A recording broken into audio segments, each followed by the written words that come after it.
investigate a reported disturbance at Acer Plaza? 10-4 dispatcher, verify address. That's Acer Plaza. Repeat, Acer Plaza.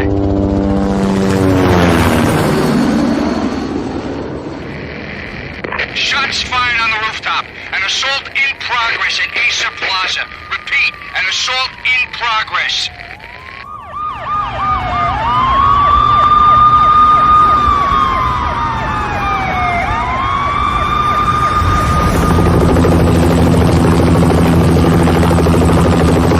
It's a war zone down here.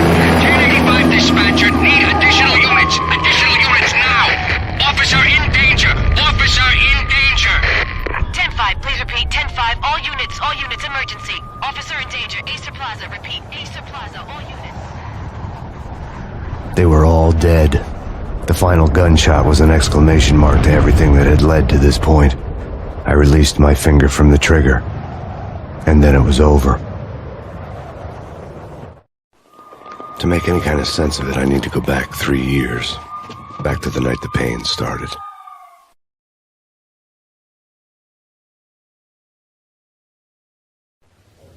I was still on the force back then. NYPD, Manhattan, Midtown North Precinct, Hell's Kitchen. So when are you coming to work for me, Detective Payne? You'd make me work undercover in some hellhole. Sorry, Alex. Michelle and the baby come first. See? My last smoke. It's bad for the baby. That's you, Max. A regular Boy Scout. See, Alex. Still on for poker Thursday night, right? Like taking candy from a baby. Life was good. The sun setting on a sweet summer's day. The smell of freshly mowed lawns. The sounds of children playing. A house across the river on the Jersey side. Beautiful wife and a baby girl. The American dream come true. Honey, I'm home. But dreams have a nasty habit of going bad when you're not looking. The sun went down with practiced bravado. Twilight crawled across the sky, laden with foreboding.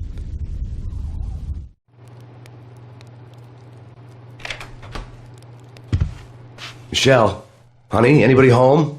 I didn't like the way the show started, but they'd given me the best seat in the house, front row center. What the hell? Something ugly had been tattooed on the wall, a map of things to come. It was a poison syringe, a magic tag full of diabolical meanings.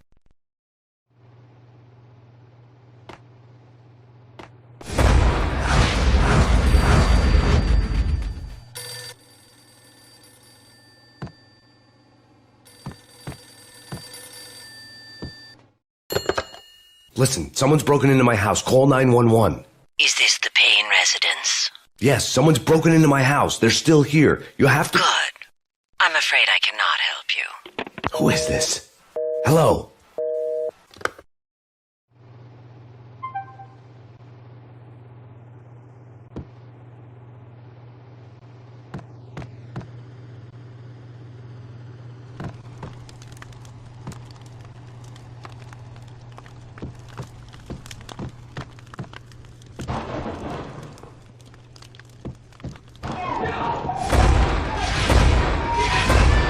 Michelle! No!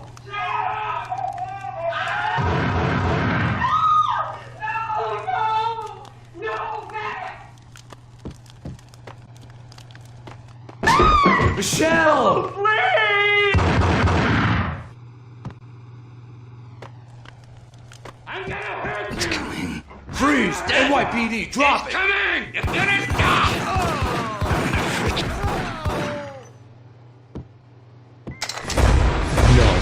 No, please, God, no.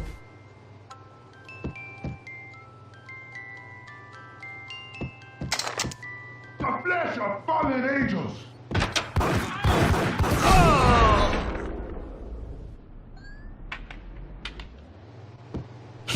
No, God, no, please, Michelle. Oh, baby.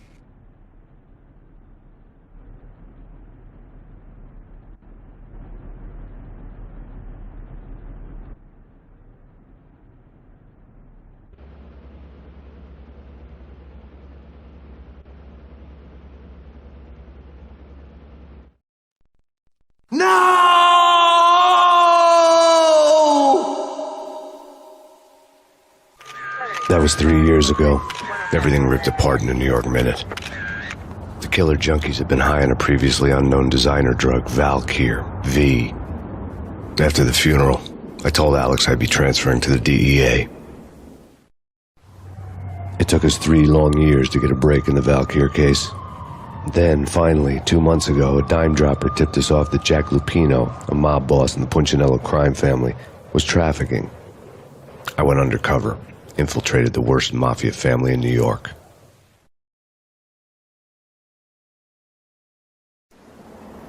I came in from the cold and the dark. Outside the city was a cruel monster. I've been slowly working my way from the small time to the big fish, trying to get to the source of the drug. Alex and BB were my only contacts in the DEA, the only ones in this decrepit city who knew I was down here. BB here. Something urgent has come up with Jack Lupino. You need to meet with Alex immediately at the Roscoe Street station. I hadn't had a face-to-face with Alex since I'd gone undercover. Outside, the mercury was falling fast. It was colder than the devil's heart, raining ice pitchforks as if the heavens were ready to fall. Everyone was running for shelter like there was no tomorrow. It didn't get any better when I got to the subway. The feeling hit me like a point-blank shot straight in the face. Something was not right about this.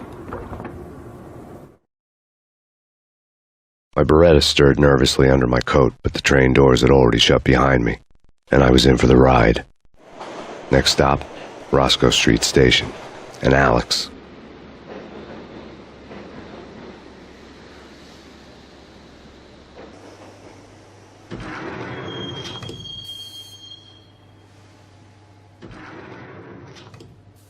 The station was drenched in gloom. Alex was a ghost, nowhere to be seen. I'd have to look for him.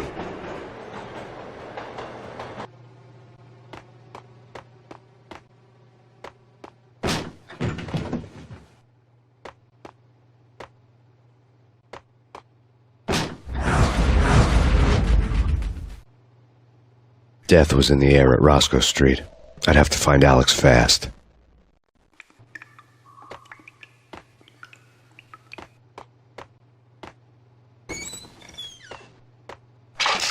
The pills would hold the pain back for a while.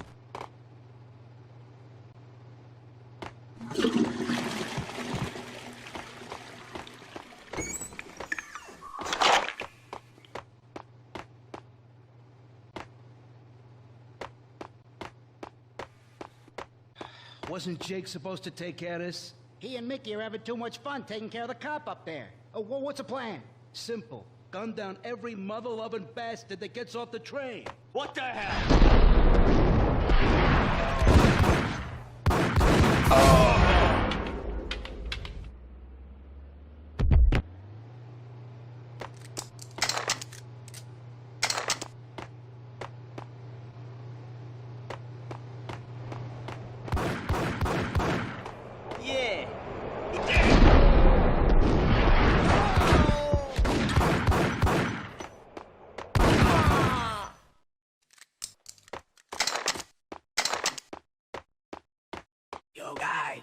Yo, guys, hey, we're getting around. You hear? Yo! Oh!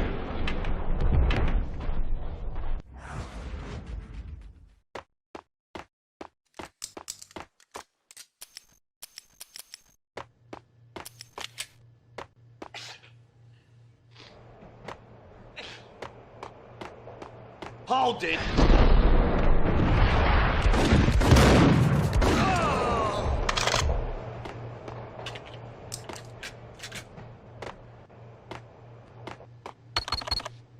The security panel let out a mocking cackle. I'd need the right code. Did you hear something? Nah, take it easy. Hey, yeah!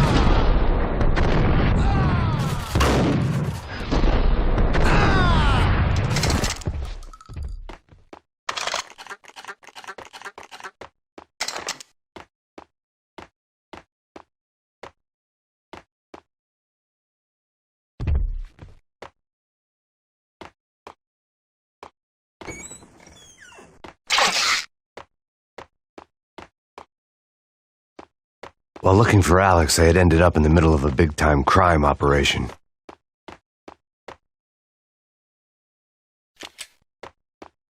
Hitting Roscoe Bank ain't exactly...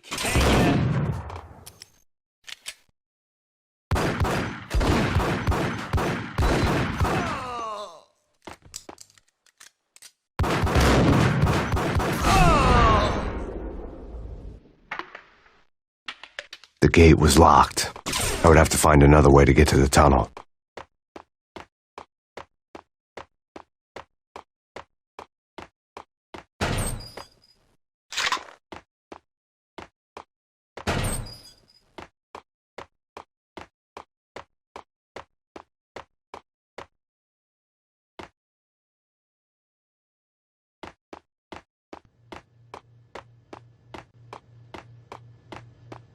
Kiss it goodbye. No. Who the hell?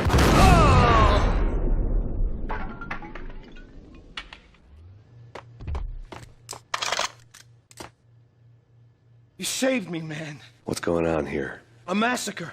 These armed thugs just appeared from nowhere. We need to get help. I can make the call from the control room 1 floor up. Can you take me there? Sure, sounds good. Follow me.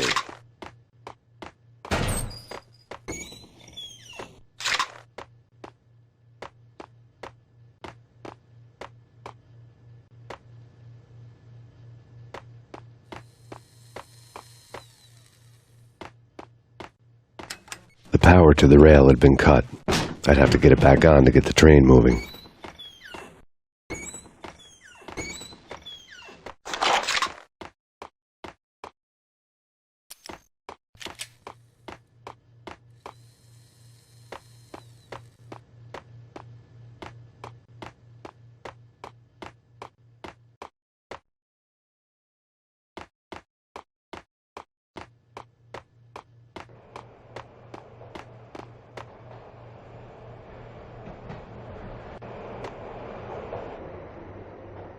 Home free. This way.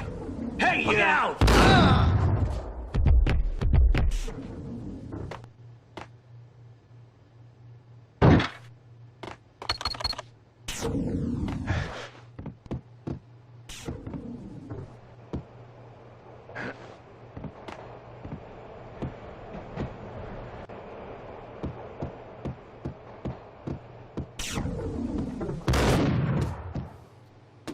Whack the sucker!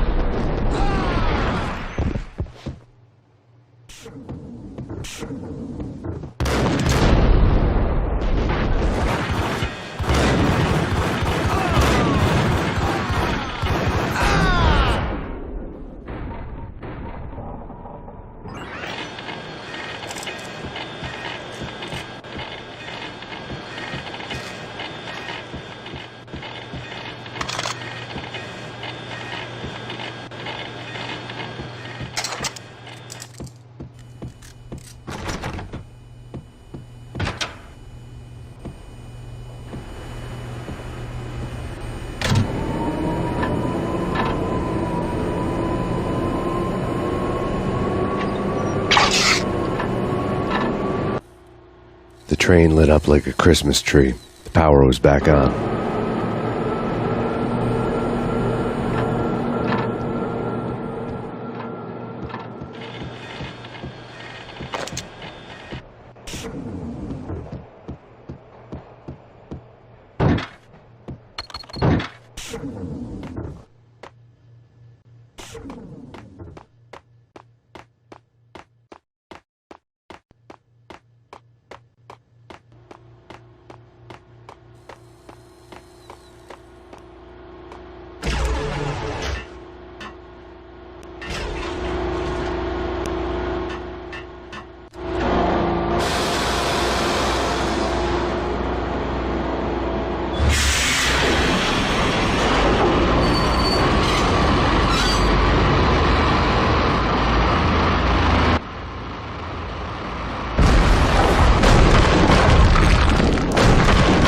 So much for being subtle.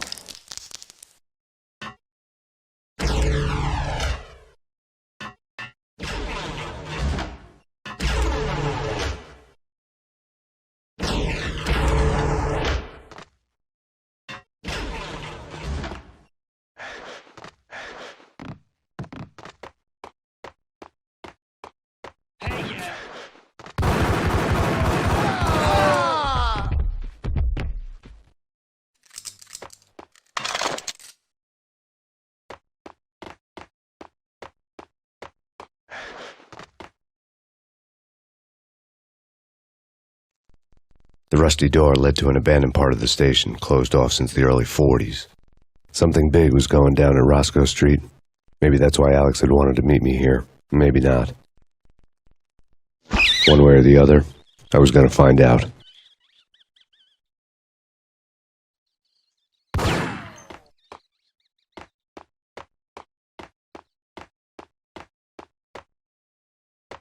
True.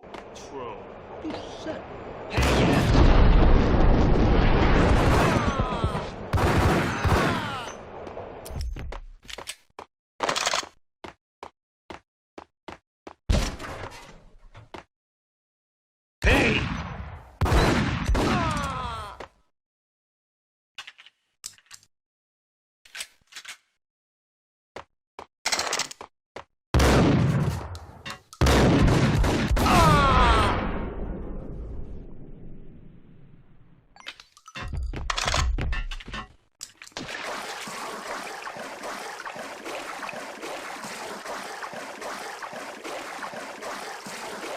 Now that's spooky. Jacopino, yeah, spooky. But also it's got...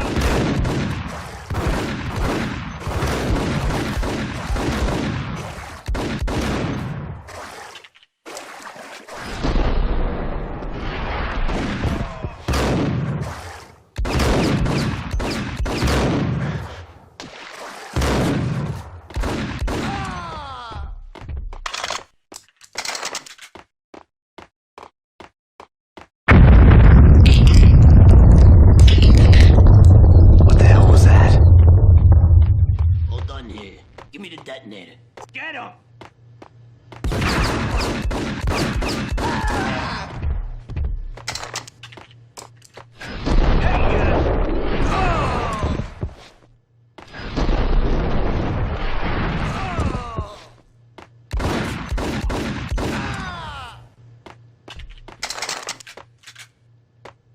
The door had been welded shut ages ago and the bomb was missing a detonator.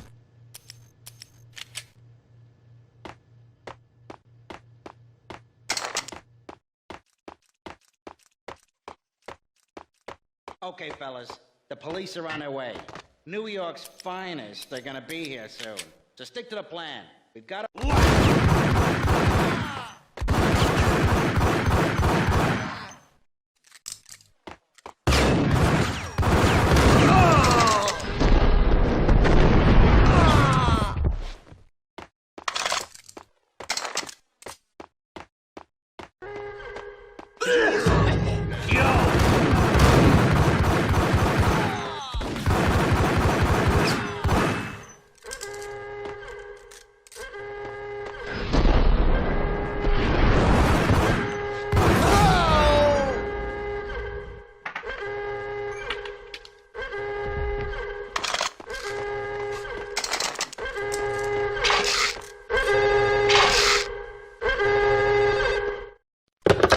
We come to you now live from the crime scene. Who is this? Right back at you. This is Deputy Chief Jim Bravura from the NYPD. You are to cease your criminal activities and surrender immediately. Sure thing, Jim. Me and the boys have been talking and everyone's real sorry. They'll never do it again. Who the hell is this? Being placed at the scene of a bank robbery wouldn't have tipped the odds in my favor.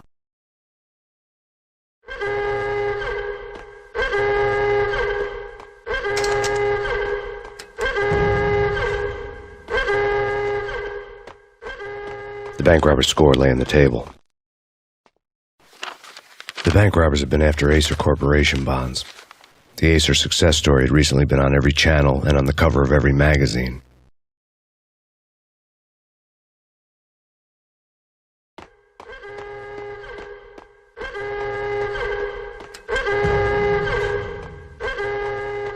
The bank robbers had left their tools on the table. Judging by the detonators, the crooks had bought enough explosives to send Lady Liberty into orbit.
Hold it!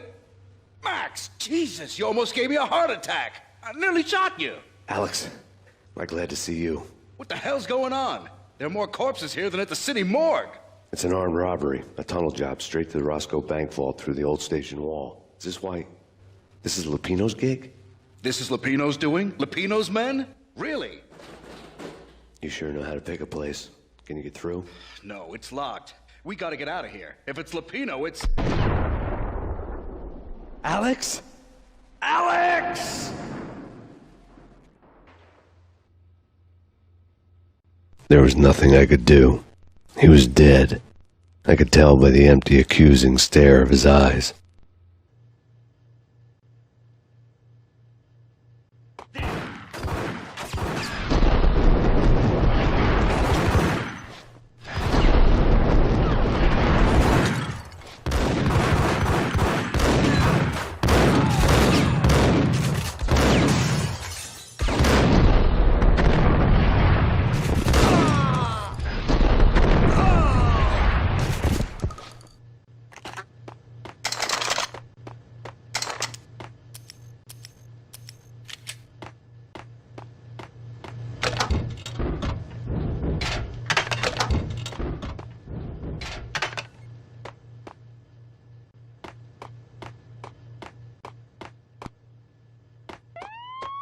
Let's get the hell out of here!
Alex had kept me relatively sane for the past 3 years.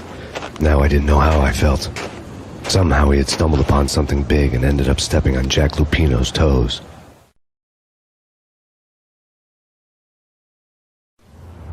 Lupino ran his racket of sex, drugs, and contract killings from a sleazy hotel in a slum block of tenements. The NYPD was closing in. I could hear the sirens. Their wail was a crescendo. Lupino thought he could get us by taking Alex out and leaving me to take the fall for it. All he had gotten was my attention.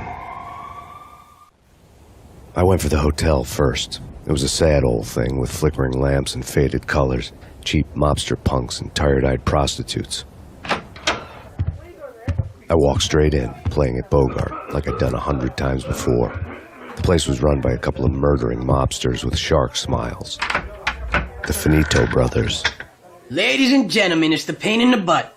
Pain to the max. You're killing me. Did you make that up yourselves, or you get some wino downstairs to come up with it? Don't answer that. A rhetorical question. I got something for the boss. Lupino around? That kind of depends on who's asking. A friend or a junk squad plant. Don't answer. It's one of them, how do you put it, rhetorical questions. Lupino ain't here, but he says bye. Lupino wasn't in his cheap hotel. Instead, I ran into the Finito brothers. My cover had been blown, the door slammed shut behind me, and then I was dodging bullets like raindrops. Pain in the butt. Ha ha! Pain to the max. Junk squad pig. Got a ticket to Marble City for you. First and lying down. Figure it out.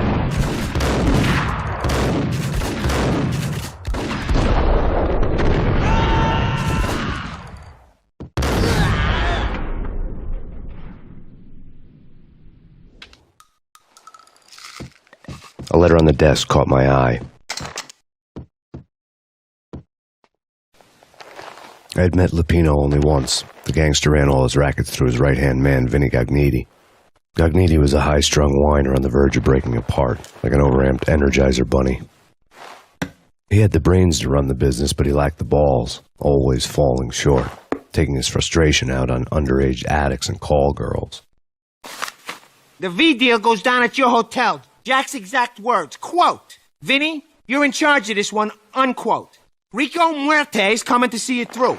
Anything goes wrong and everybody's gonna get dead. Goes double for you. Treat this guy real good. Anything he wants, you give him. Don't screw this up or you're finito, finitos." A V deal meant added security, locked doors, and lots of nervous thugs with itchy trigger fingers. I'd seen nothing coming in, but that didn't mean it hadn't been there. Rico Muerte was a regular Kaiser Soze, a spook story told to keep the apes in line. 313. The Finitos had scribbled Muerte's room number on the note's margin. Bosses! Everything all right? Bosses! Joey! Virgilio! You all right in there? They're not answering. Call the others. Tell them to come quick. Okay, but we can't wait for them. We gotta go in now. Bosses! We're coming in! There he is!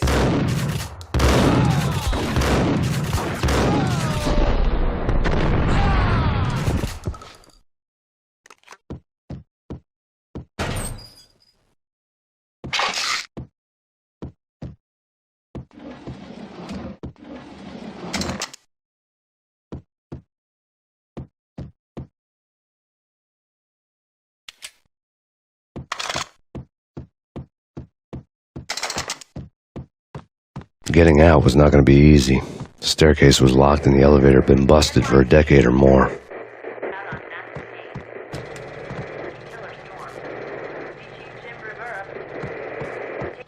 In his press conference today, the mayor stated that Valkyr represents a clear danger to New York and called for drastic actions to eliminate the problem.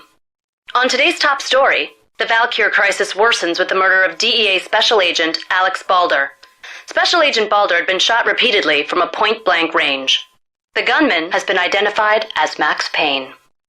The noose is sure to tighten around this fugitive criminal as more NYPD units join the search to apprehend him. I had just gotten my 15 minutes of fame.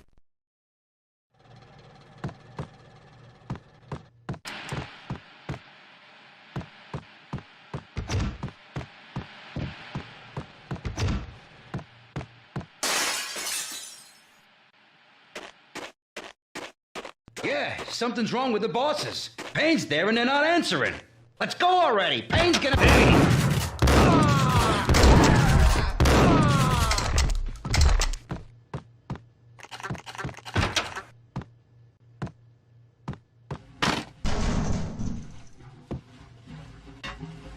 What the hell?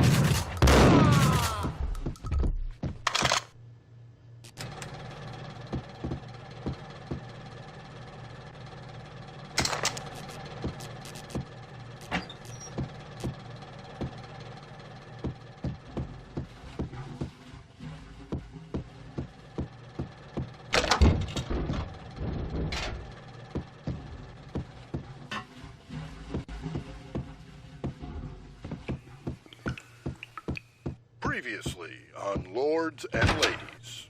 Lady Amelia, Marquis Valentine asks for an audience. Thank you, Lawrence. My lady. My lord. And now, an all-new episode of Lords and Ladies, brought to you in part by Acer Corporation. What the hell?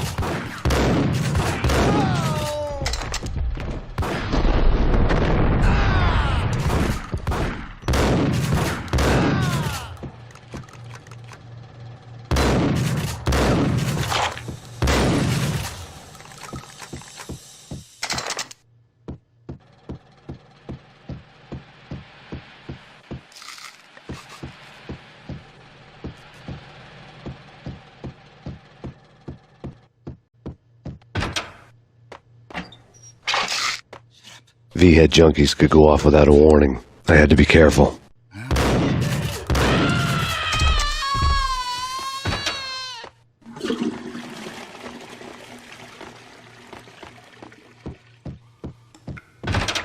There he is! Got him!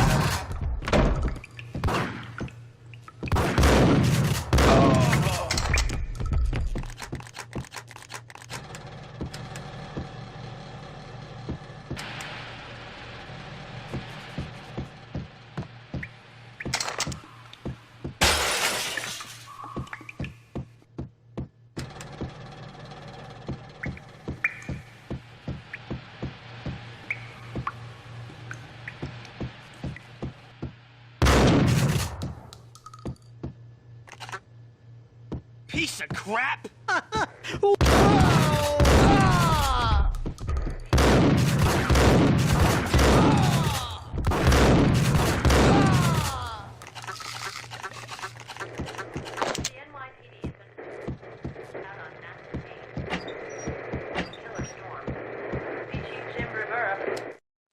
Tonight, the city's fight against the nightmare drug Valkyr took a turn for the worse, as DEA Special Agent Alex Balder was found brutally slain at the Roscoe Street subway station.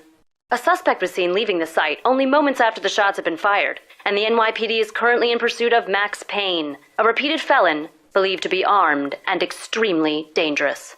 And now the weather. The worst winter storm in recorded history continues to pound the city.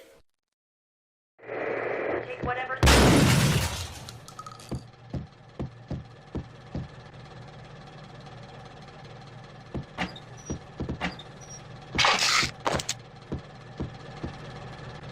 This party had been dead for a while. I couldn't say I was sorry I'd missed the show.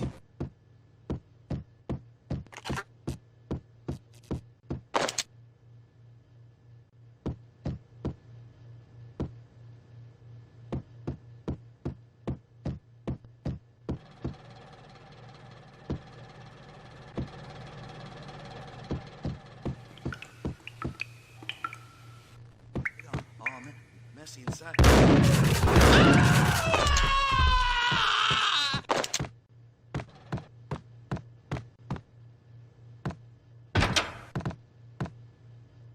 Get him!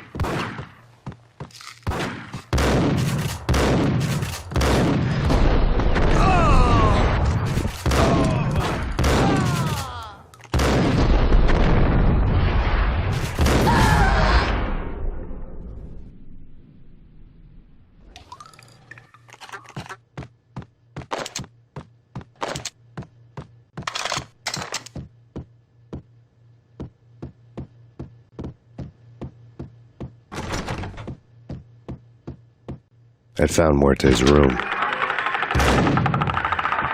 Muerte had received a letter.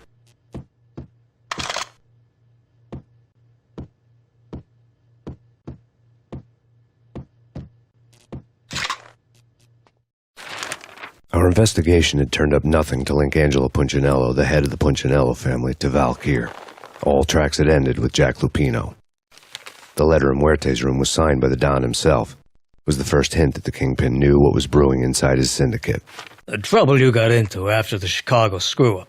The Punchinello family bailed you out. You have been waiting for a chance to pay us back.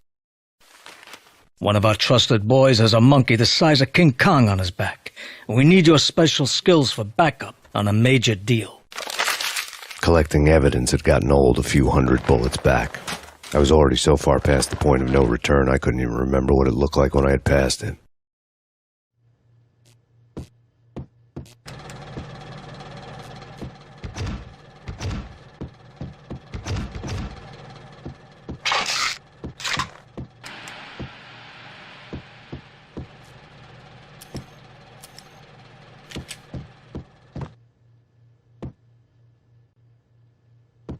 Fury.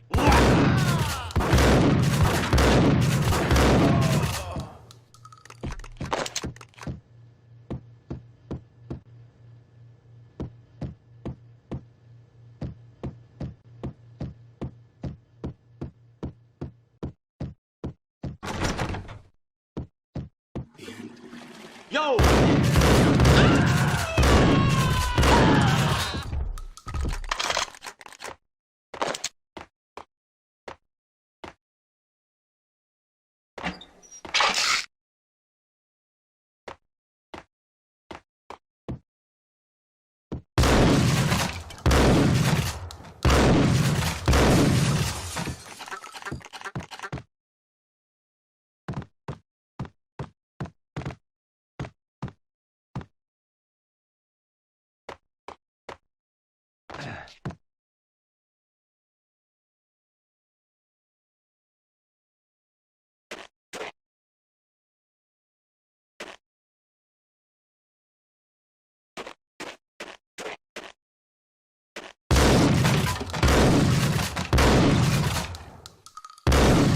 I didn't want to know what had happened here. It was not a pretty sight.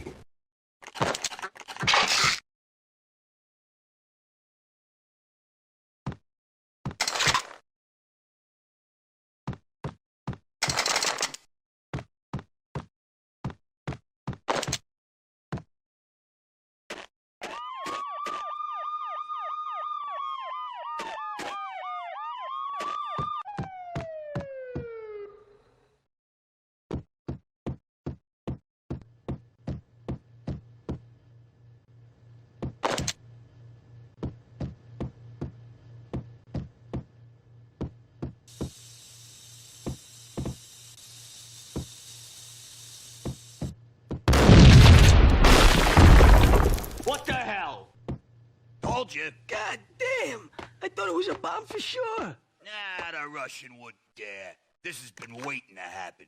I thought it was a bomb. What the hell?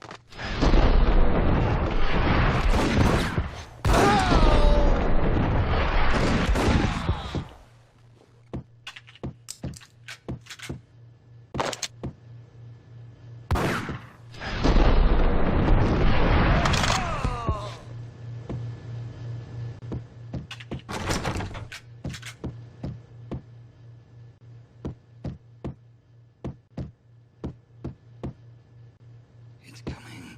I think I died.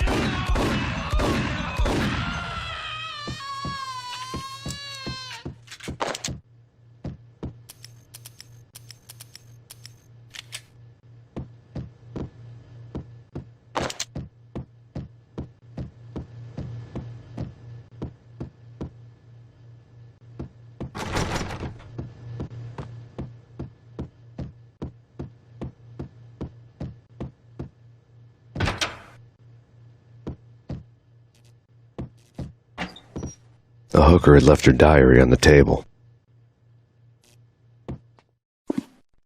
The diary belonged to a hooker named Candy Dawn. The read would have made a vice cop blush. Had talks with the mystery hag over the phone again. Sent her the latest One-Eyed Alfred tape.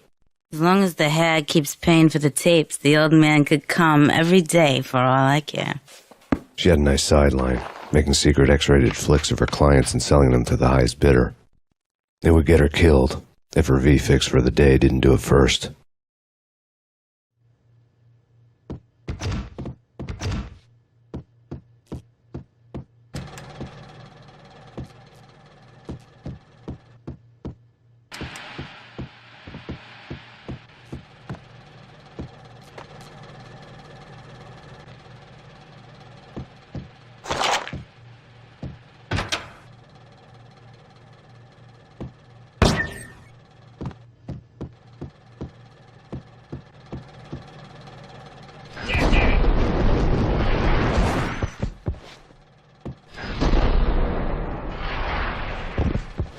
It's him. Go get him. No, wait. You go get him. You go and get him.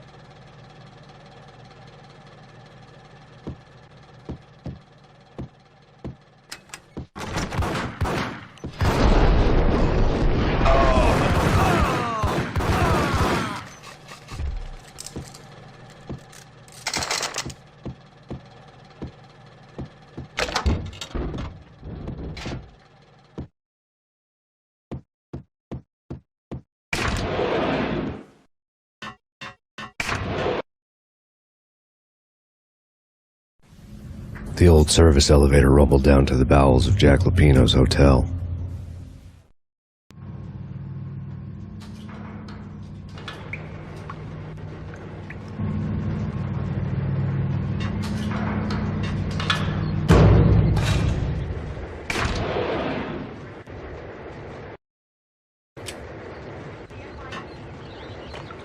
It was freaking crazy. The cops were doing a full-scale siege next door. Ice.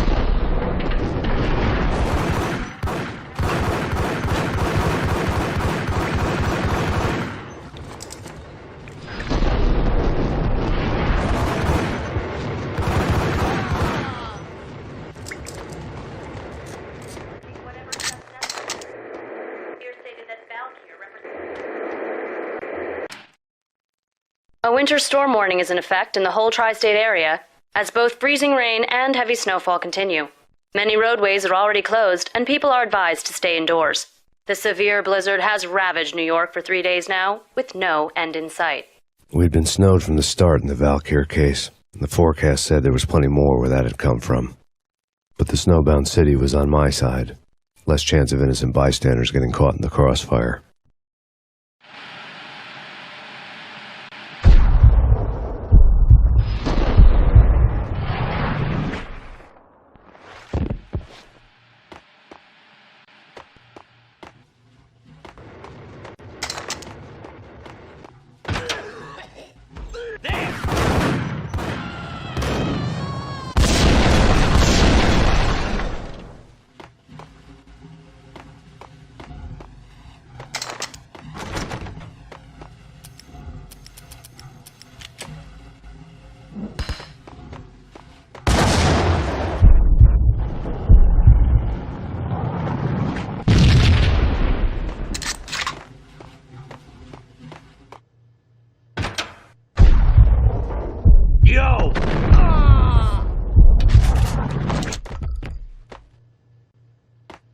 Exhibit number 1, a newspaper.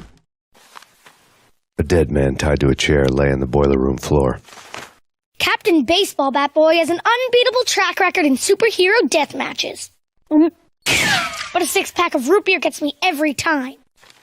The murder weapon was a baseball bat, now lying in a pool of drying blood next to a newspaper folded open on a Captain Baseball Bat Boy comic strip.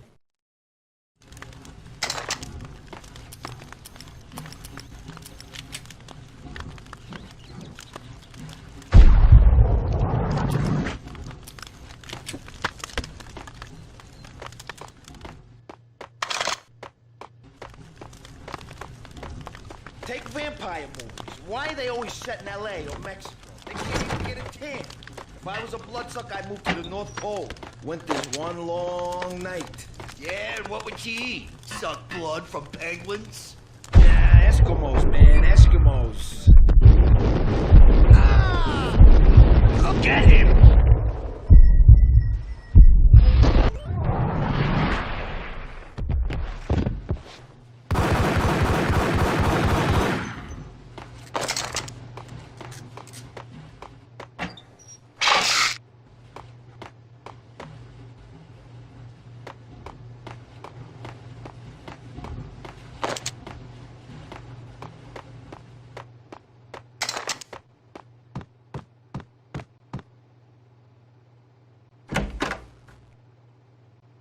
Chill with the guns. Trust me, you don't want to piss Muerte off. Gentlemen, let's do business. Greed for greed. Cheers at green-eyed angels. Amen.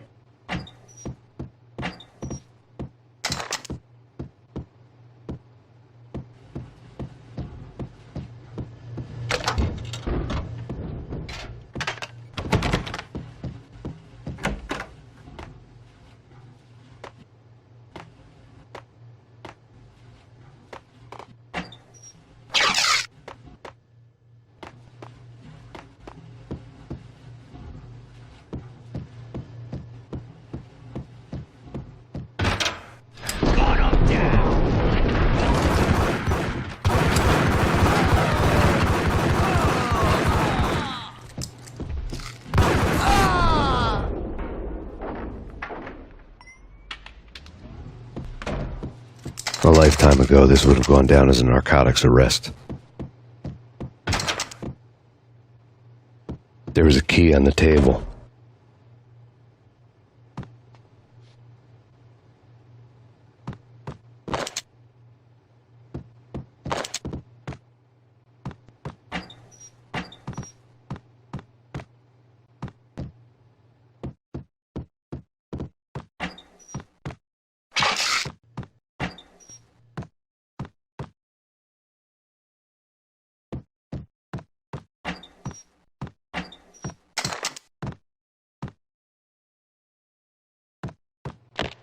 The transparent cylinders glowed green, full of Valkyr.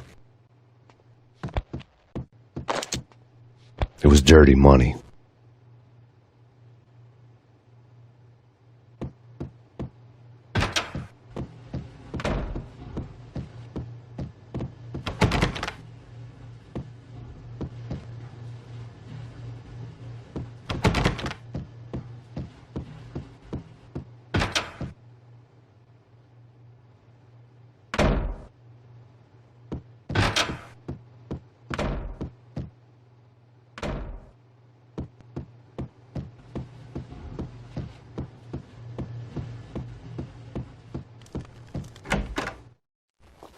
Two mad dog killers, ready to murder each other. They step into the next room, and I'm thinking, now they're gonna do it. But no.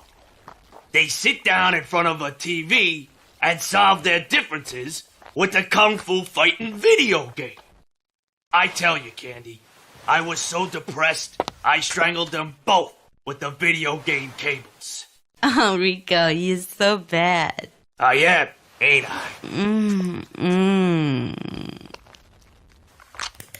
Rico Muerte, big-time hustler. Who the hell? It's that cop. Muerte went for his gun.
The antique switchboard was still in use.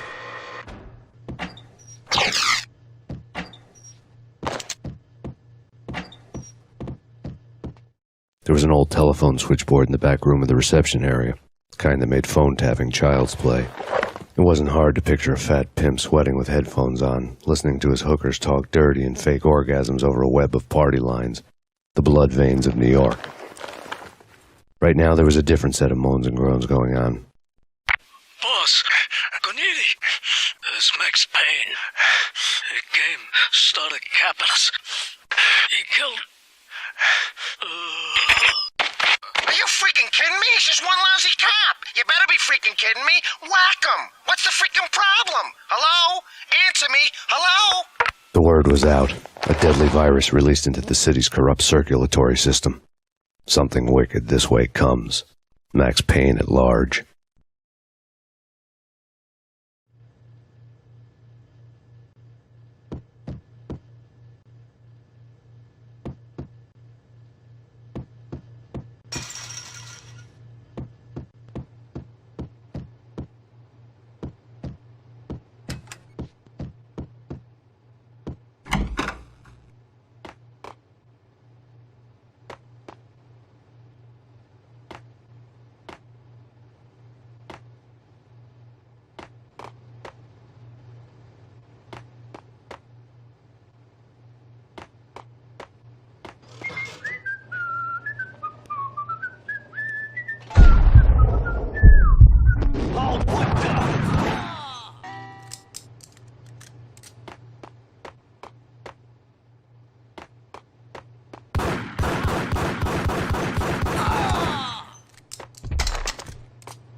turn around, walk away, blow town.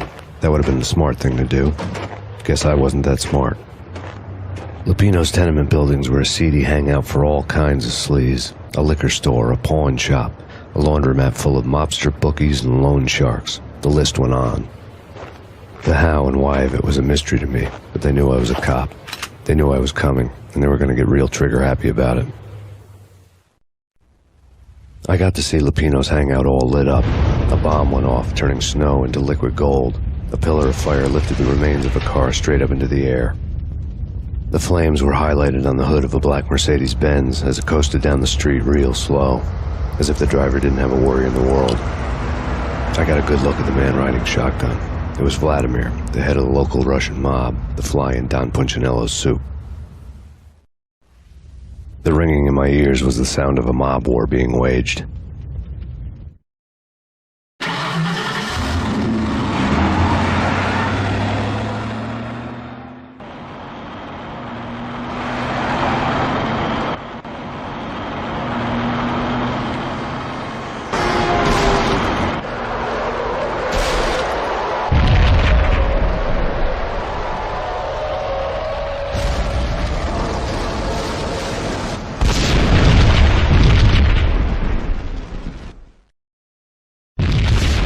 Another bomb exploded inside the closest slum building. It was a lucky break. The goons inside were spooked, but luck always came with a price tag. More bombs could still be ticking inside, and the cops would already be on their way. Jack Lupino's suite was on the top floor. At least it used to be, before the explosive makeover.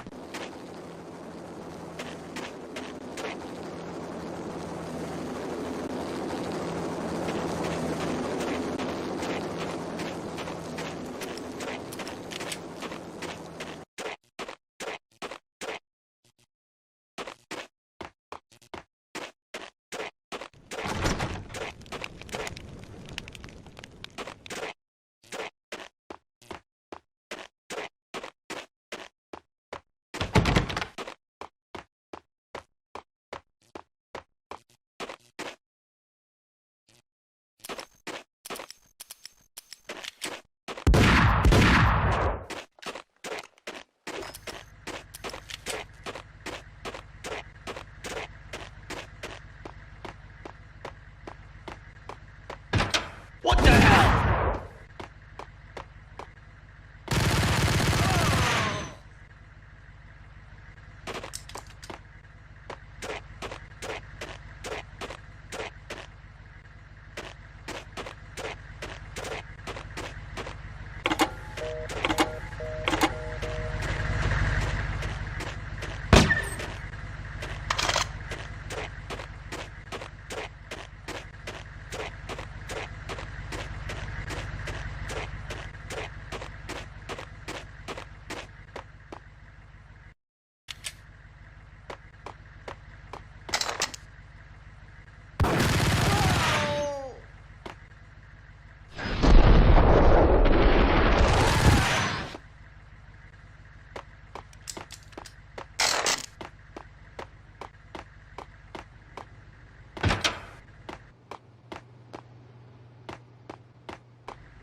The whole building was rigged with explosives.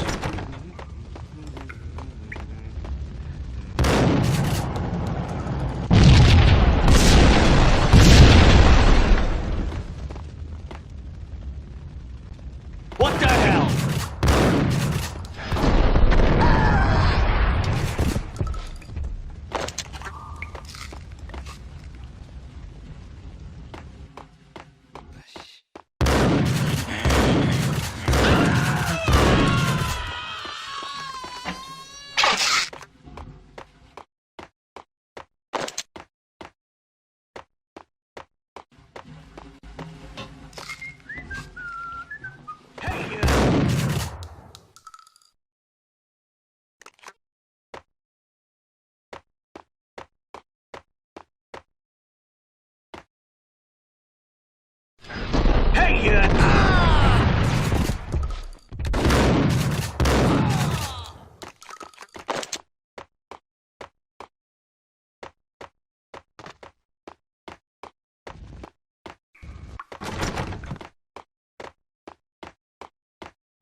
A beaten-up phone in the entrance hall was ringing. It could have been just a junkie in need of a fix, but it turned out to be something more sinister than that. Am I speaking to Mr. Payne? Who wants to know? My name is Alfred Woden. You must hurry. The police are on their way. Tell me something I don't know. They know you're there. How? And what's it to you? I will contact you again. The cops arrived, sirens singing in the off-key harmony of a manic-depressive choir. I had a few minutes while the SWAT team would go through their usual routine. By the time they busted in, I needed to be long gone. Max Payne, this is Deputy Chief Jim Bravura from the NYPD. Drop your weapons and come out with your hands above your head. What was that? It's nothing. Relax. Ice!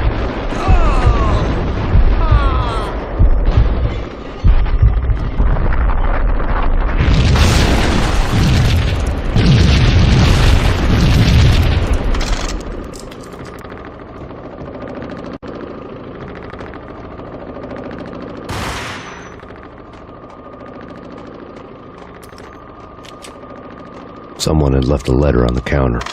There was a key on the shelf. Suddenly it all made sense. The bombs, the Russian mob boss making an appearance in person. Gagniti was his usual self. All talk and no walk. After our hit, the Russian has only a couple of guns left, and they can be bought. There's no freaking way he has the guts to try anything after that. As it turned out, the Russian had plenty of guts. One thing he could count on, you push a man too far and sooner or later he'd start pushing back. Stop! Put your hands where I can see them.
The bombs had destroyed all the stairs up to Lupino's office.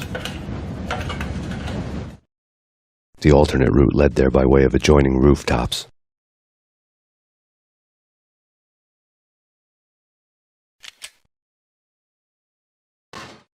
It's never been this cold. Never, ever. It's like the sky's falling. Yes, sir. It's the end of the world as we know it. And I don't feel fine. I don't feel anything. Not a thing. I'm freezing my butt off.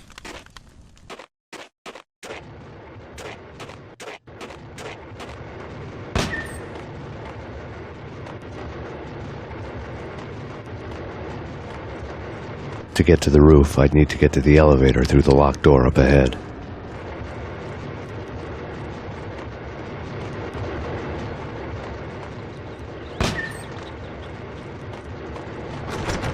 Pizza delivery. Never seen you before. Buzz off, Joker.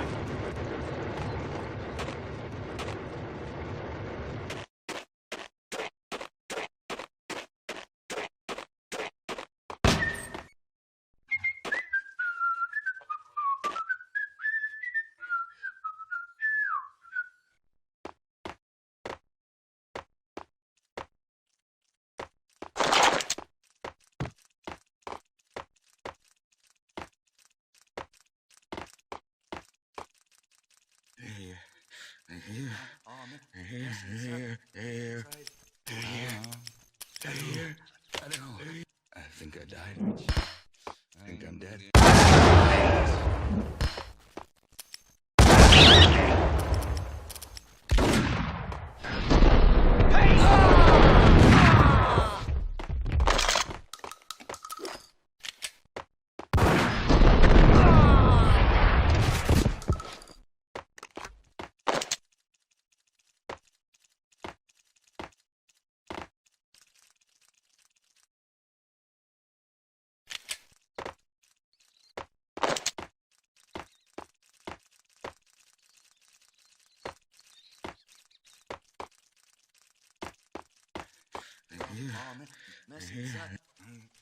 Yo!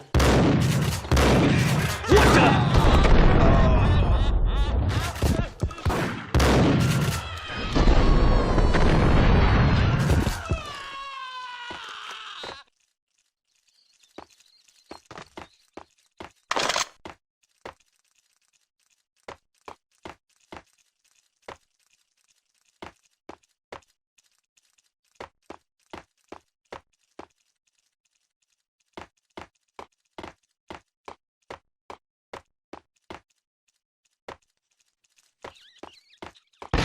No, don't shoot. You know the clowns at the laundry? Me? No. You're no good to me then. What? No, the laundry, yeah. I know him, yeah. Get me in there. Okay.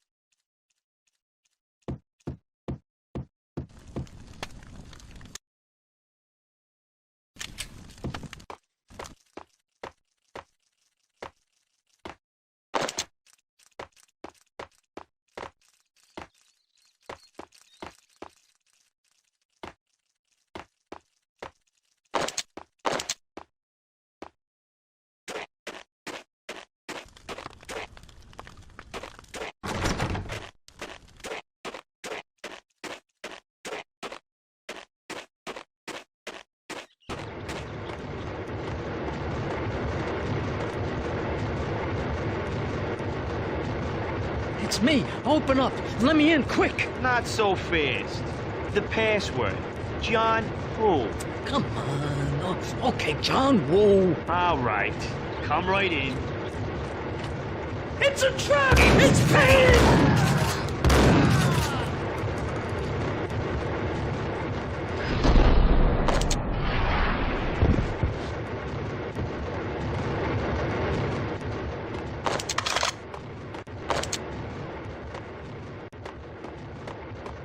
It was dirty money.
New York City is in crisis tonight, with reports of Valkyr-related gang war in the streets of the Bronx. Apparently, Max Payne, wanted for questioning in connection with the slaying of a DEA special agent earlier tonight, is waging a one-man war against his former partners in crime. Among the listed casualties so far are notorious mafia members Joey and Virgilio Finito, as well as Rico Muerte, himself a fugitive from the law, and a suspect for several murders in the Chicago area. The NYPD has been placed on full alert. A citywide APB has been put out on Max Payne. Deputy Chief Jim Bravura has promised to take whatever steps necessary to bring him to justice. What those steps may be remains to be seen. For NYCNN TV News, this is Kira Silver.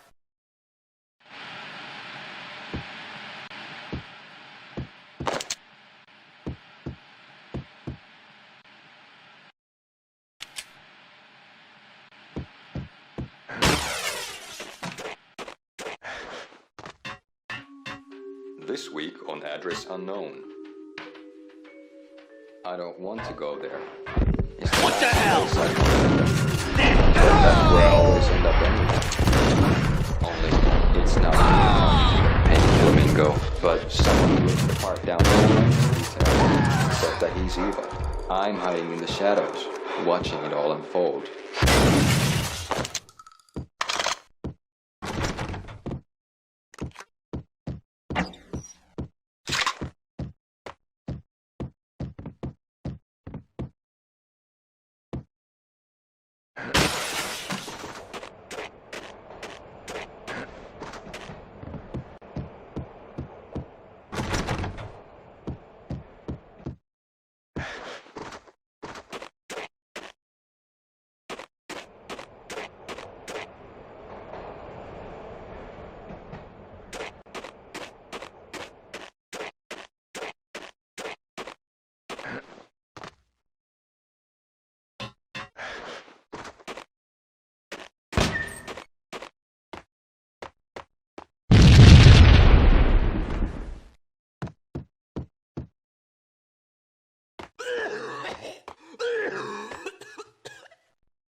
Red, blue, or green? It's always red or blue in the movie. So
They're bombing us! What are you doing?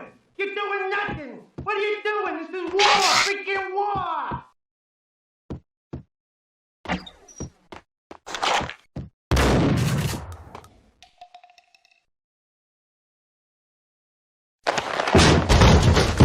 Vinny got needy.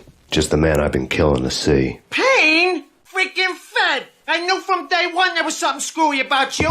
What do you think you're doing? You're a freaking cop. You ain't got squad on us. You can't just come in here waving your piece like it meant something.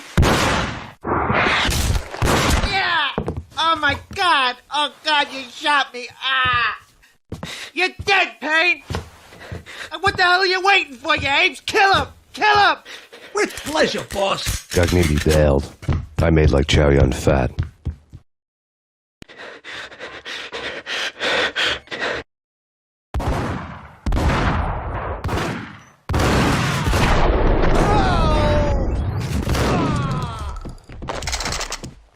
crumpled letter lay on Gagniti's desk. The letter was addressed to Don Punchinello, but Vinny had never had the nerve to finish it. Jack's gone voodoo. Just the other night, he shot Dino because he wanted to see what his brains looked like splattered on the wall. He's a freaking mad dog. We're running out of men and business fast. Gagniti had been living in mortal fear of his boss. Jack Lupino was a psycho.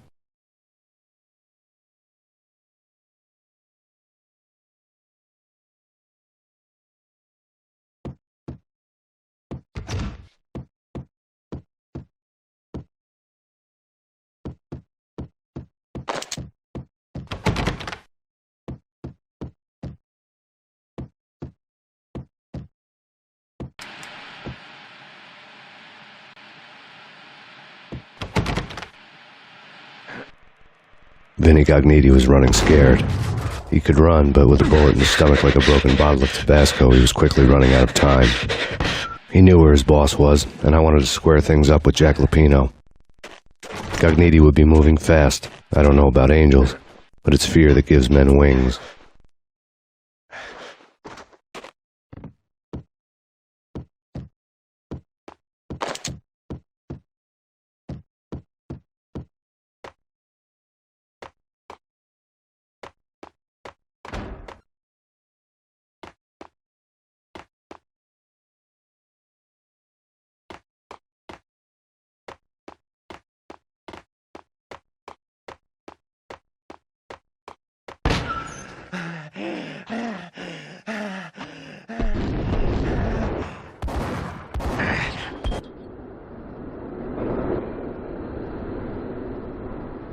Gagniti hitched a ride. To catch him, I'd have to follow his lead.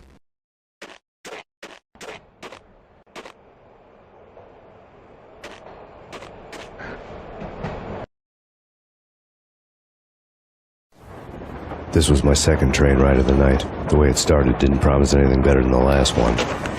Freezing wind tearing at my face like sandpaper and razors, ice hard and slick under my hands and feet, and somewhere in the background the wail of sirens, the city howling after me.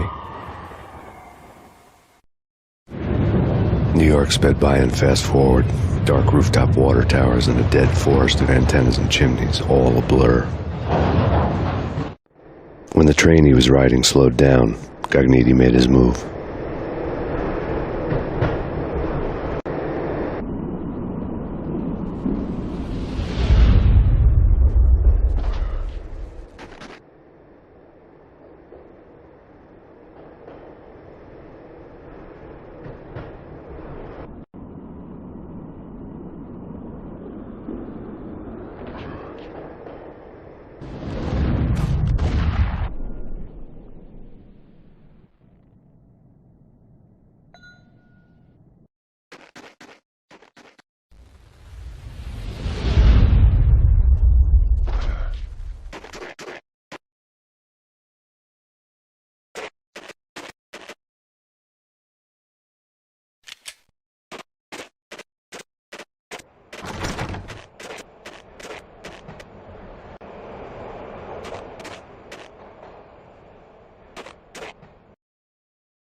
Payne! He's coming down the stairs! Shoot the bastard! Okay, boss, you got it. No problem.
Hold it.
Whack the sucker!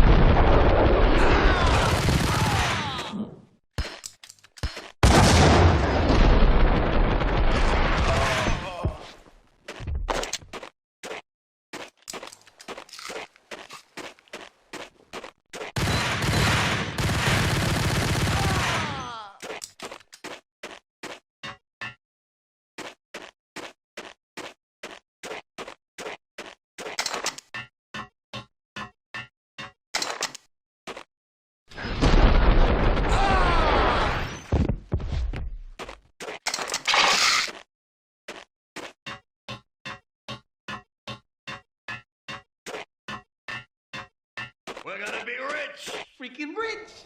Even richer than that, wise guy. Freaking...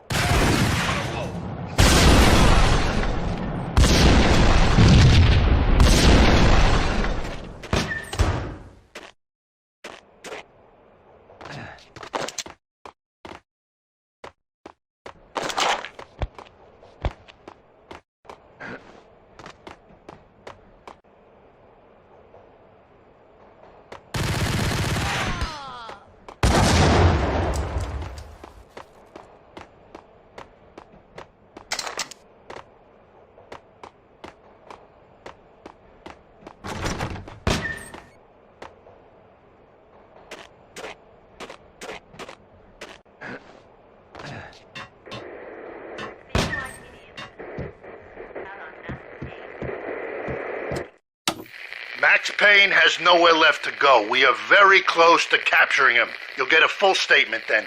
Right now, I've got better things to do, ma'am. That was Deputy Chief Jim Bravura from the NYPD with no further comment at this time. Apart from his suspicious food habits, I figured Bravura to be one of the good guys. Fate had just dropped us on different sides in this. But when it came to capturing me, he was way out of his league. I had already ditched the cops a couple of rooftops back. For now.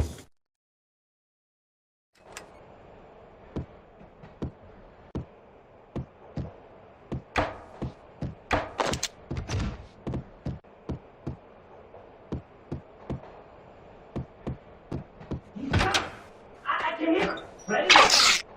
Keep your guns pointed at the door. Okay. This is it. Any more. What the fuck?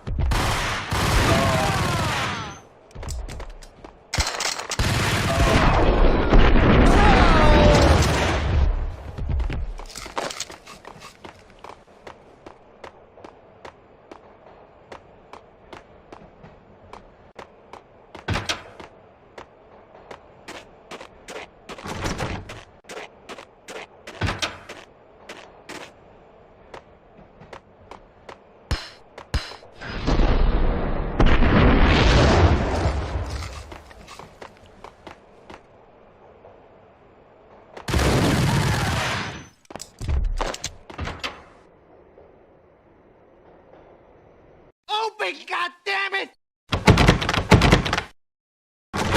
Payne! I'll kill you, you lousy freaking cop!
Gagniti ran out of steam in a dead-end alley with steam boiling out of the sewer grates like all the fires of hell were burning high beneath us. It was shakedown time. Where's Lupino? Screw you! Bad start, Vinny. Ah! Police brutality! I rate pretty high on that. You can't just hurt me in cold blood? Just keep telling yourself that. Listen good, Candyman. I'm not gonna be anybody's fall guy. I want to know where your boss is hiding. There was no glory in this. I hadn't asked for this crap. Trouble had come to me in big dark swarms. The good and the just were like gold dust in the city. I had no illusions. I was not one of them. I was no hero. Just me and the gun and the crook. My options had decreased to a singular course. I'll tell you, just don't hurt me no more. Lupino's at Ragnarok, the nightclub. Book me, take me, hold me to the freaking jail, just don't hurt me. Your rights will be read at your funeral.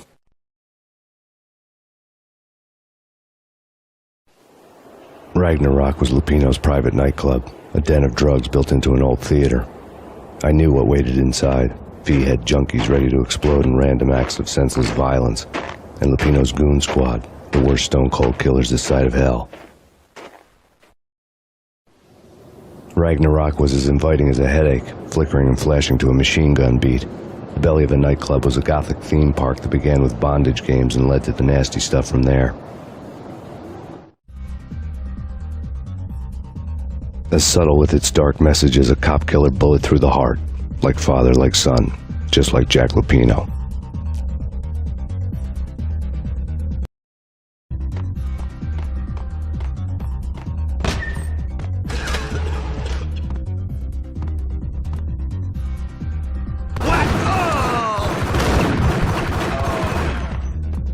The book had never been a bestseller.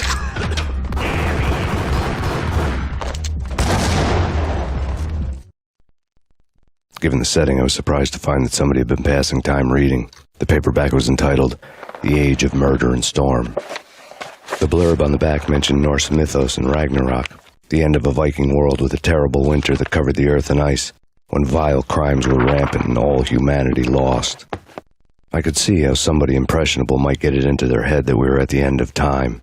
I was also beginning to see what the nightclub and its owner were all about.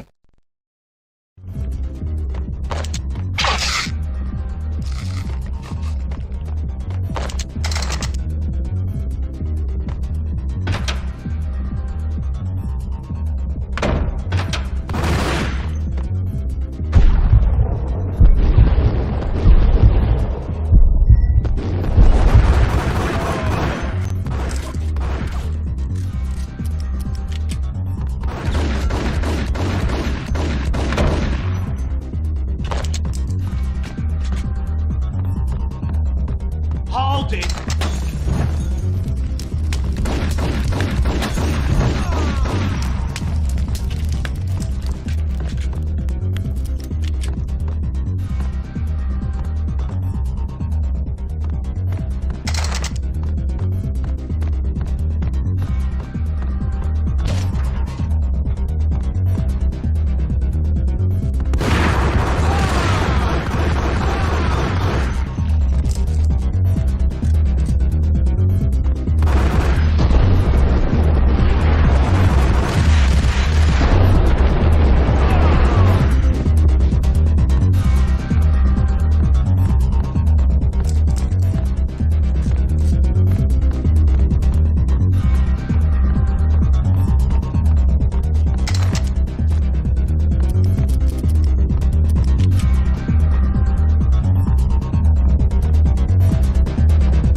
Books on the occult had been piled on the table.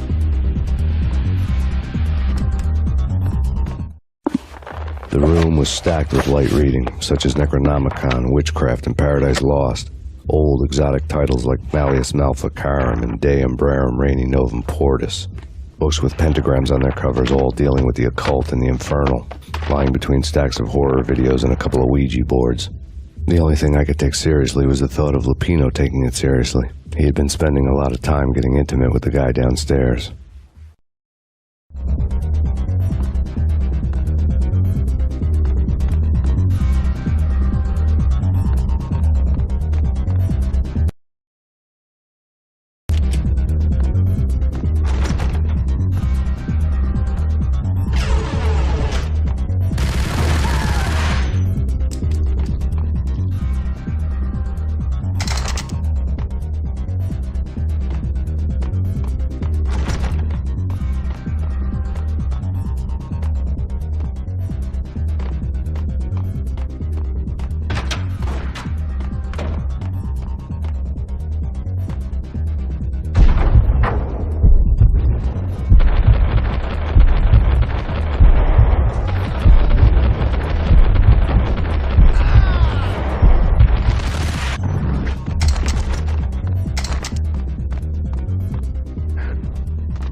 The backstage area led to Lupino's inner sanctum. The hot air inside was like an invisible wall, thick with incense and something else, a sickly sweet smell that made you gag. This was the rotten core of the Big Apple. Lupino lurked somewhere ahead, like a spider at the center of his web, waiting. The vapors in the air started to make my head swim. Torn pieces of a letter lay scattered on the sofa.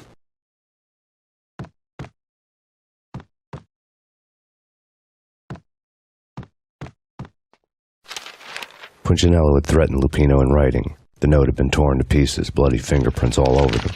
Don't want you to think that one of my boys is not playing with a full deck. Shape up, Jack. We are running a business here. I'd hate to send the trio to strong-arm you. The trio were the Don's notorious henchmen. It was obvious that Lupino hadn't been intimidated by the threat. Lupino's notes covered the table. Jack Lupino was crazy, all right. The table was scattered with notes of demented arcane nonsense written in rusty blood, a mishmash list of demons, devils, and dark gods evoked. Beelzebub, Asmodeus, Baphomet, Lucifer, Loki, Cthulhu, Lilith, Hela, blood given to you all. He was after that old Faustian deal, your soul for power and fortune. Just sign on the dotted line with your blood. Lupino's notebook lay on the pedestal. Jack Lupino was crazy, all right. Mythic wolves, let loose to devour the sun and the moon. Lupino is the wolf. I'm Mr. Beast, the big bad Fenris wolf. I'm the end of the world man, wearing the flesh of fallen angels. After Y2K, the end of the world had become a cliché. But who was I to talk? A brooding underdog avenger alone against an empire of evil, out to right a grave injustice. Everything was subjective. There were only personal apocalypses. Nothing is a cliché when it's happening to you.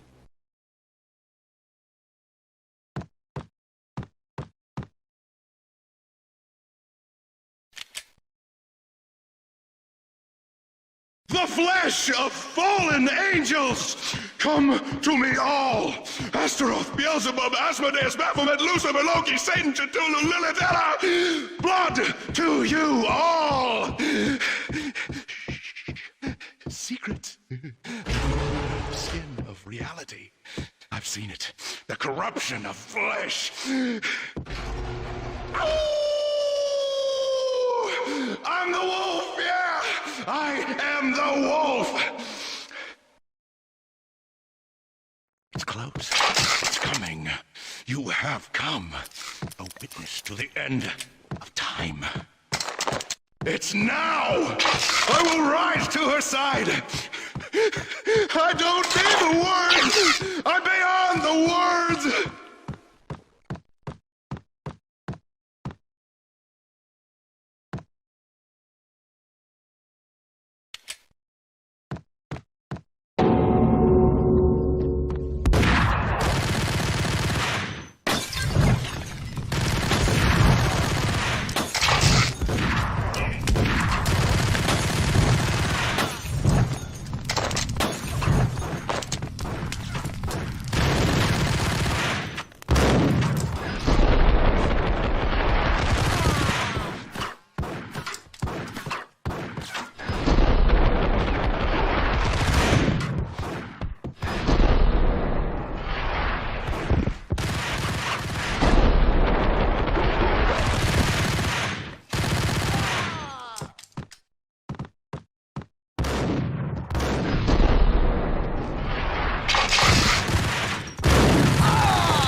had known there'd have to be a catch in it somewhere, and this one was the Empire State Building of catches. Lupino was pumped up and dying to go 15 rounds with a mutant alligator. And then he started this spooky monkey talk, straight from a bad dream. Mine. I have tasted the flesh of fallen angels. I've tasted the devil's green blood. It runs in my veins. I've seen beyond a world of skin, the architecture of blood and bow and arrow. Death is coming! She is coming, and hell follows with her. This is the twilight winter. I am ready to be her son. Her time is now, and all who stand in her way must die!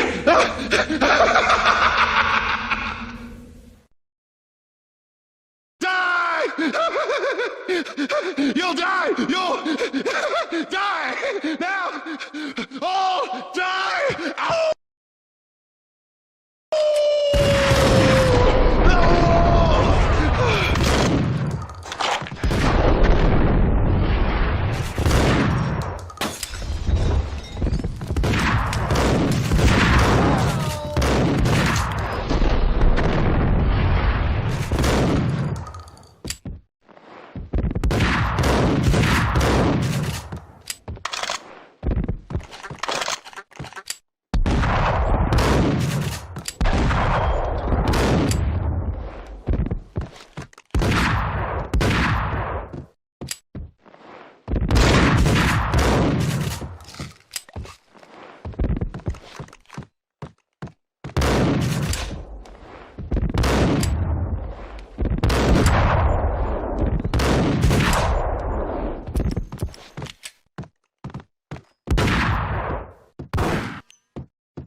Pino finally went down. I wanted to make real sure he'd stay that way. V was a bad monster. Turned them into friggin' zombie demons from outer space. I think he's dead already. Huh? And that's when it happened. But dead or not, you've got the wrong guy. In stepped this knockout femme fatale holding a gun to my face. I returned the favor. Lisa Punchinello. Lisa Punchinello was the Don's wife. Mona Sachs. Lisa's evil twin. Your safety's off, evil twin. You might hurt someone with that gun of yours. Lisa's the damsel in distress. I'm the professional. I'd blow you away without batting an eye. Sure, and you can check out my credentials splattered all over this joint. Jack couldn't have framed you. Not the state he was in. We're after the same slime bag. Angelo Punchinello's the one who murdered your friend and framed you with it. You know this for a fact. I've got my sources. I don't have a clue these days. I just shoot them as they come. Who put a contract on the archfiend? This one's mine. I hate the guts of that sadistic wife-beater. Why not pool our bullets for this one? I thought you'd never ask. My finger was starting to twitch. How do you like your whiskey? I'm easy, as long as you don't try to slip me a Mickey. You're a real angel, Max. It was good stuff. Tasted sweet as honey going down. Nothing personal. Can't risk you going berserk and getting Lisa killed.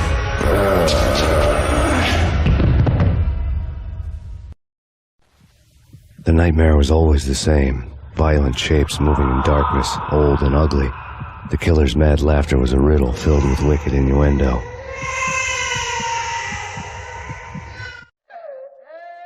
Somewhere, the baby was crying.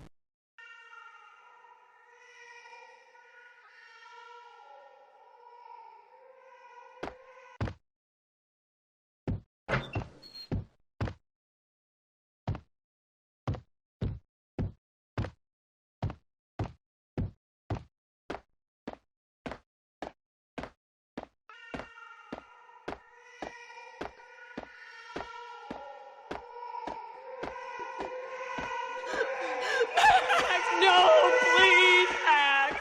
Why? I didn't mean to. I'm sorry.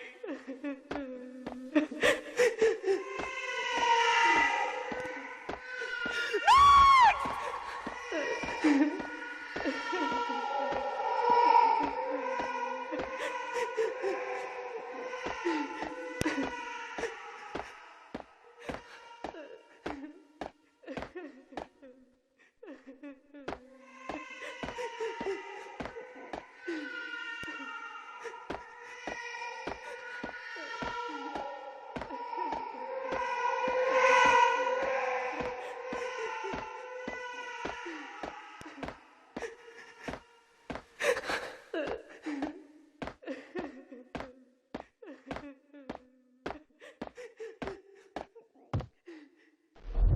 Should have known it when we found you snoring next to Lupino's corpse. A comedian, huh? The pictures were filled with good old times. Michelle looked at me from the photo. The Payne family. Happiness captured in a Polaroid moment. I had thought it would last forever, till death do us part. I didn't want to think about it. As long as I didn't, it could never happen. But I had broken my own rule. The thought had already slipped in. Fear was rusty needles poking at my brain. Cold and scaly, it slithered down my chest.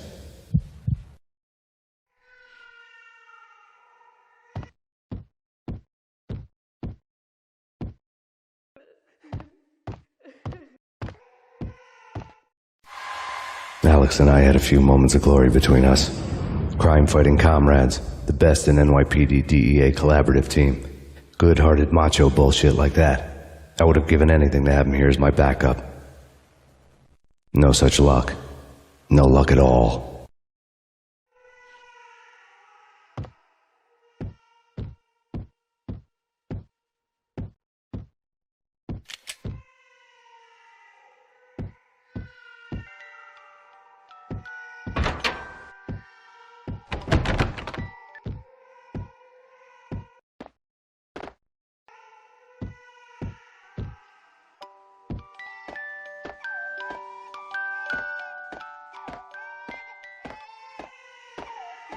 I really love to watch cartoons.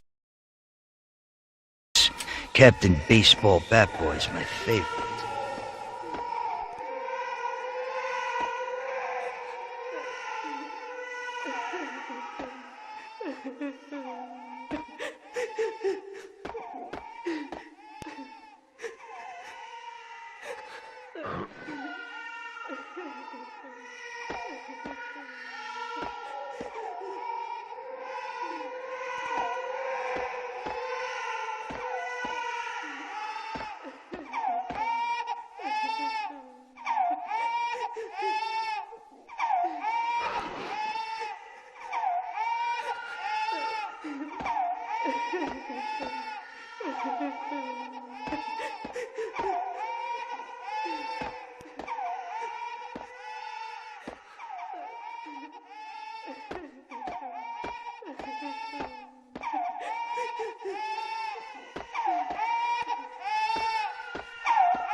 No.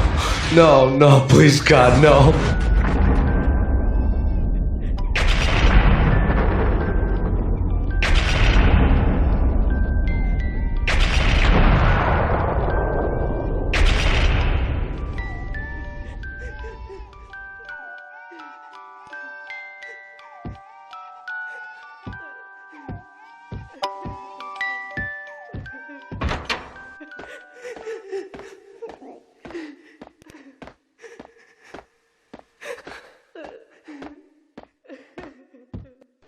Slice 'em, dice 'em, shoot 'em full of holes, blow 'em to bits, vaporize 'em, disintegrate 'em. No matter what you do, they'll still be back good as new.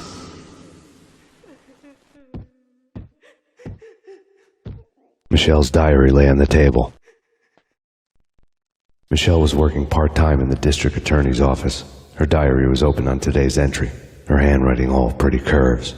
An army dossier found its way to my desk yesterday. Valhalla? Isn't that a Norse myth? Something about Vikings?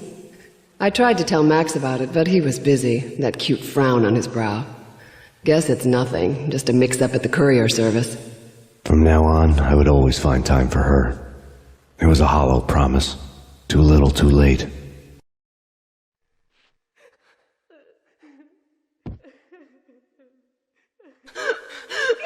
Max, no, please, Max.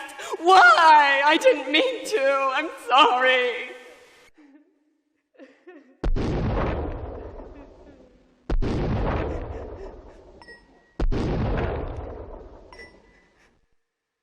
Murderer! You killed her!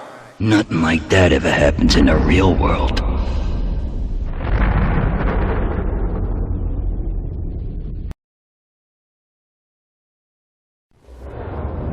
I woke up in a bad dream. My head felt 2 sizes too small for my brain. Max Payne. I envy your name. And the killer was smiling. Pleased to meet you. I'm Frankie the Bat Niagara. Niagara, as in you cry a lot? He had a baseball bat and I was tied to a chair. Pissing him off was the smart thing to do.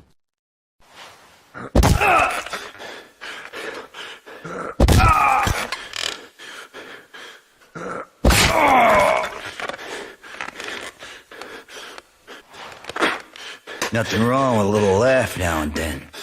Take me, for example. I love to watch cartoons. Cartoon violence is a fascinating thing.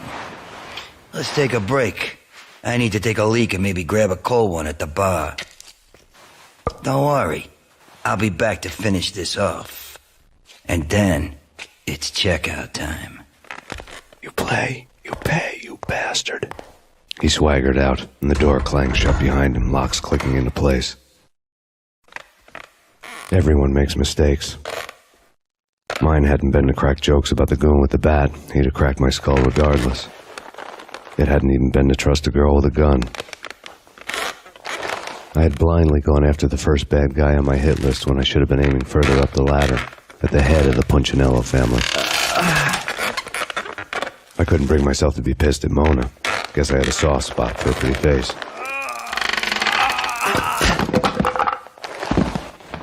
But when somebody decides to play baseball with your head, you tend to get sore.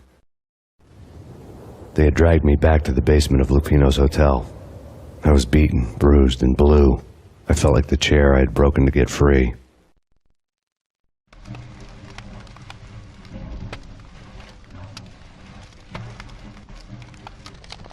All I had was Niagara's bat, sticky with my own blood.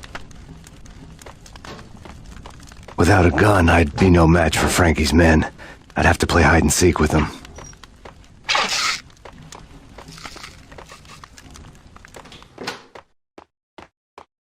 It's Frank. Hey, Hey.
Another newspaper caption for a murder scene. Frankie had left his calling card, a Captain Baseball Bat Boy strip, next to a sewer passage filled with bodies. You'd better not mess with Captain Baseball Bat Boy. Even my archenemy, Bicycle Helmet Girl, swoons at the sight of me. Aha! There were enough corpses to put a mass murderer to shame.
Things were fast going from bad to worse.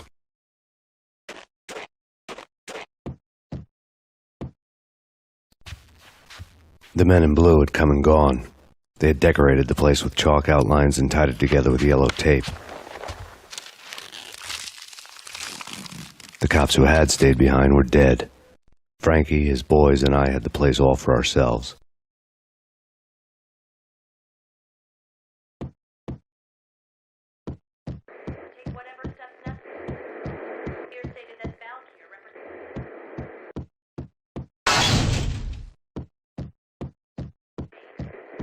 Just forget about it.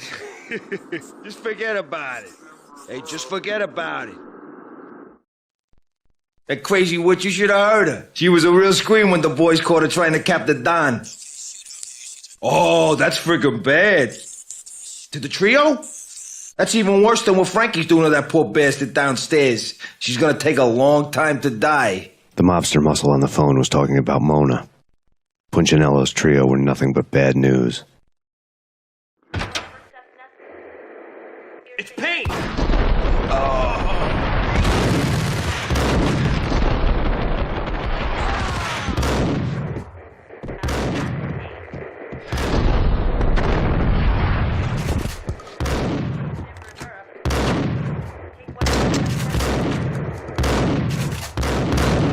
more evidence that Punchinello didn't like me much.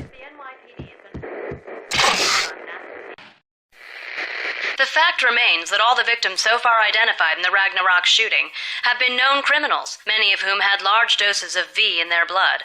Reliable sources say that Max Payne was also among those killed, although no body has been recovered at this time. Reliable sources. That meant somebody thought the Mafia had me and didn't want the cops snooping around anymore.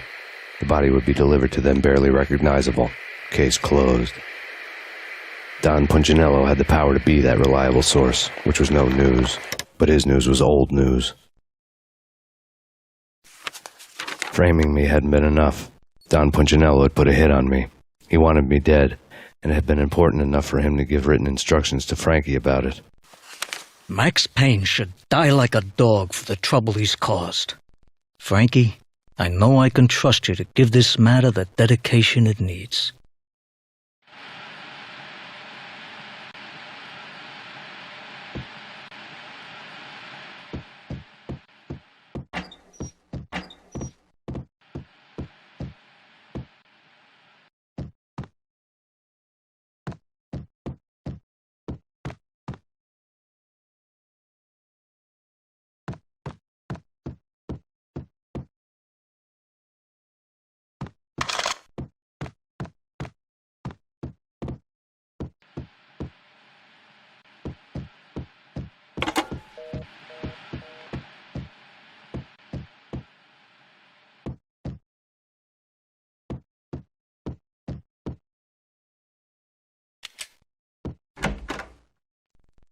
The hotel bar was fast developing quite a history. True to his words, Frankie was there, having a beer. Jesus Christ. How the hell did you get loose? Got bored waiting. Thought, what the hell, we could just as well finish this here. Fine by me. This works out just as well.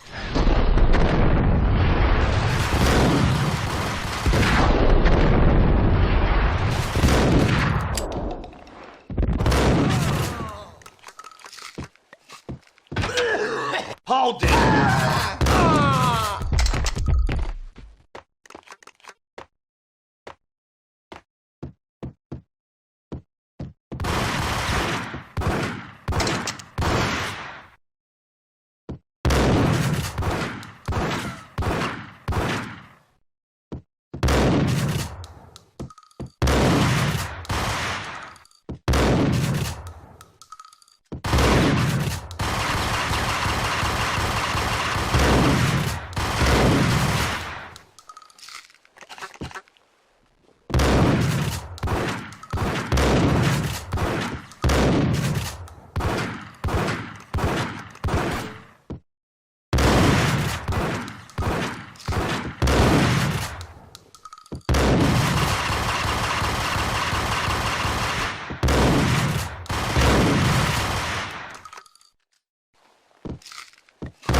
Thank you. You've been a lovely aunt.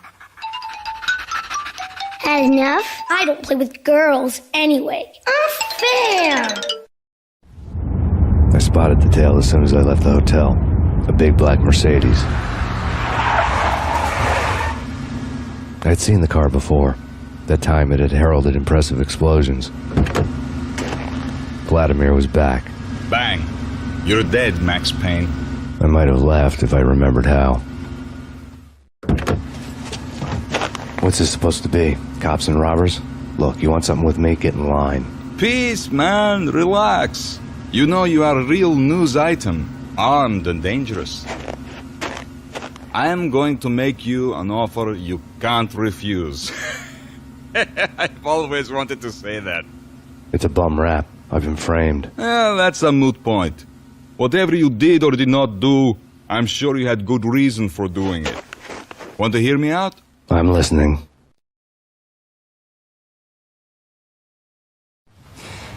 Punchinello messing with V is bad for business all around. But that's not all. There is this guy, Boris Time, used to pull jobs for me. He's the captain of the cargo ship Charon. Now the bastard turncoat has gone over to the other side, Punchinello's. The ship's loaded with high-res hardware, guns, my business. If Punchinello gets hold of that cargo, he's won and I have lost. And you'll have your work cut out for you. If you want to get to Punchinello, you will need heavy-duty persuaders. I am just the man to get them for you. Change the ship back under my flag, maybe pop 2 in the traitor Dime's head while you're at it. You'll get enough guns to start the apocalypse. You in or out? Let's get this show on the road. Vladimir was one of those old-time bad guys with honor and morals, which made him almost one of the good guys. None of us was a saint. The Brooklyn riverfront was a maze of rusty containers, sharp-boned cranes looming up from the snowstorm. On a night like this, you couldn't help but think of the dark army of dead men sleeping with the fishes, cement shoes in line. No Minotaur lurked in this labyrinth, but somewhere out there, on the clanking deck of his cargo freighter, the skipper of the Chiron was waiting, like the ferryman of the river Styx.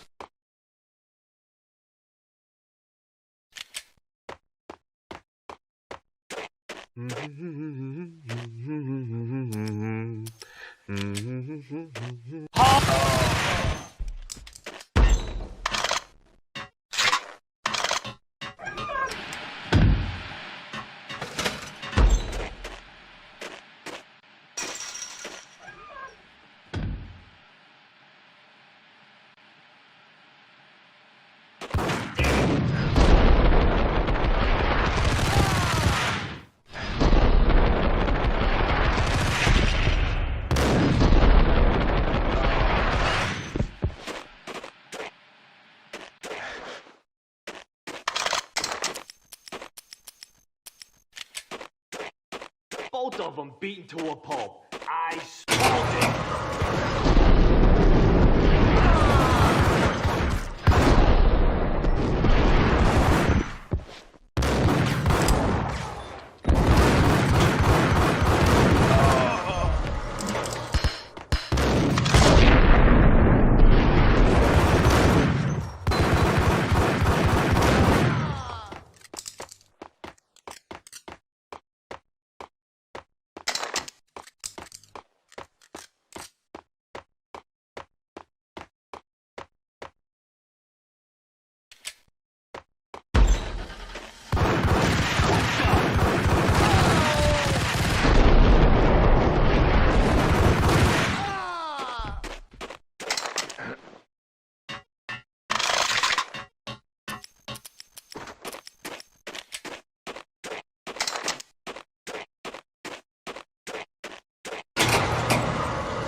ya.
Oh, Rico Muerte?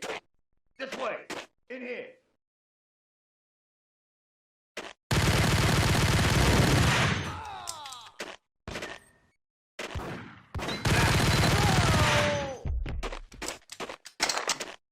I doubted the letter was a receipt.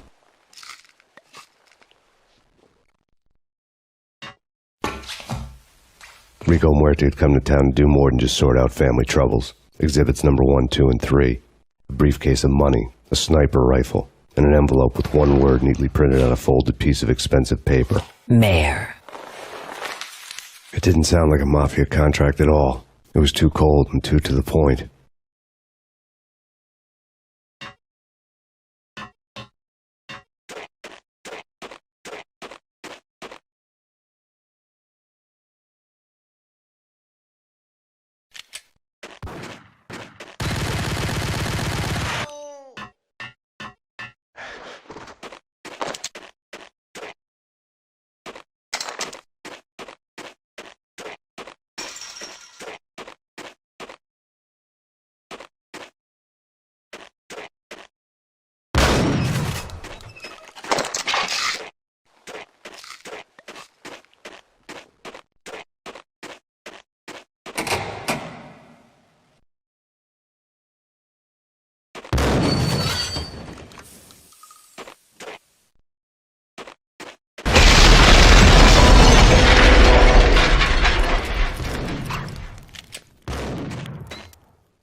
Ice up!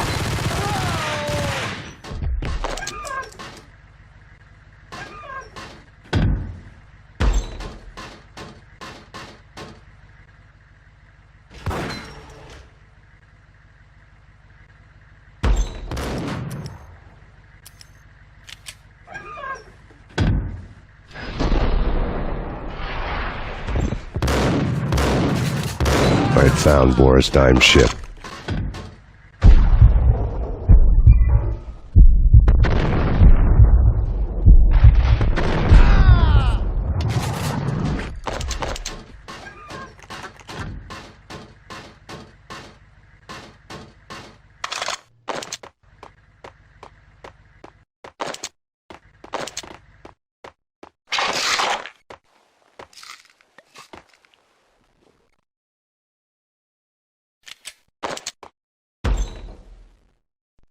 Rust had crept over the sides of the cargo steamer a long time ago.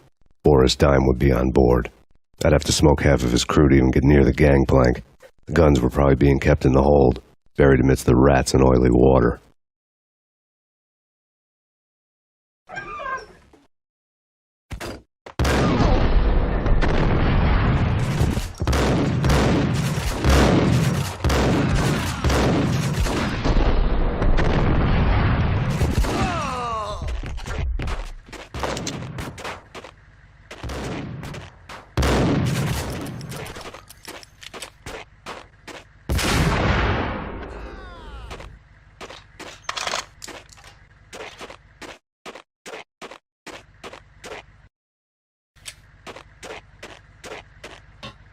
What the hell?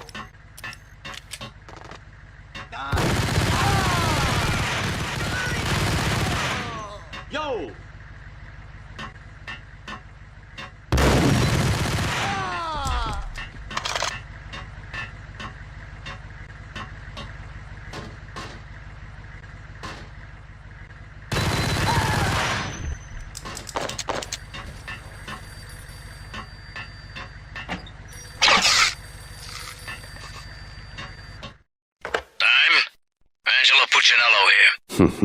Angie, tell me, how much did Dime cost you? I bet it was more than his name. Max Payne. Right the first time. You're dead, punk. You sure you're not confusing me with Boris here? But you are right, of course. Pretty soon we should get together and have a talk. You son of a... Pissing Punchinello off was a dangerous game. But when people get mad, they make mistakes. I should know. That's where I wanted Punchinello, mad enough to trip over his own feet. Preferably into a grave.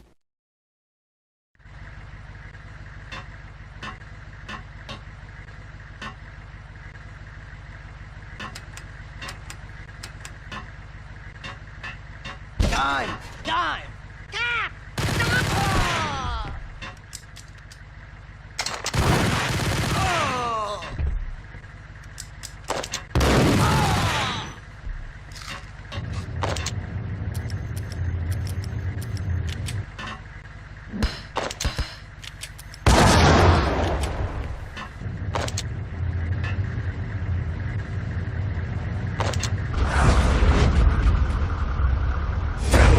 Devil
how to handle yourself.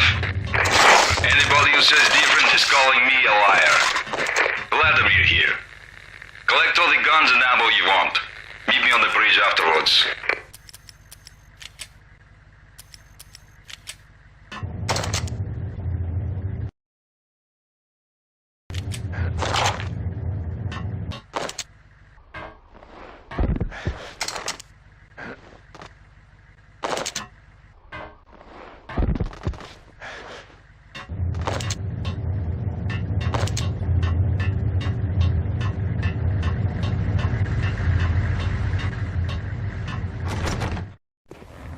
Did you get everything you need? Check. I owe you.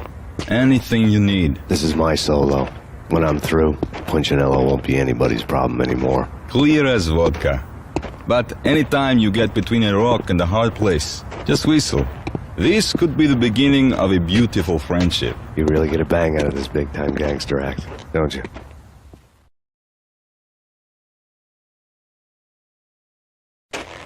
Even with all this firepower, I figured I couldn't get to Punchinello at his manor.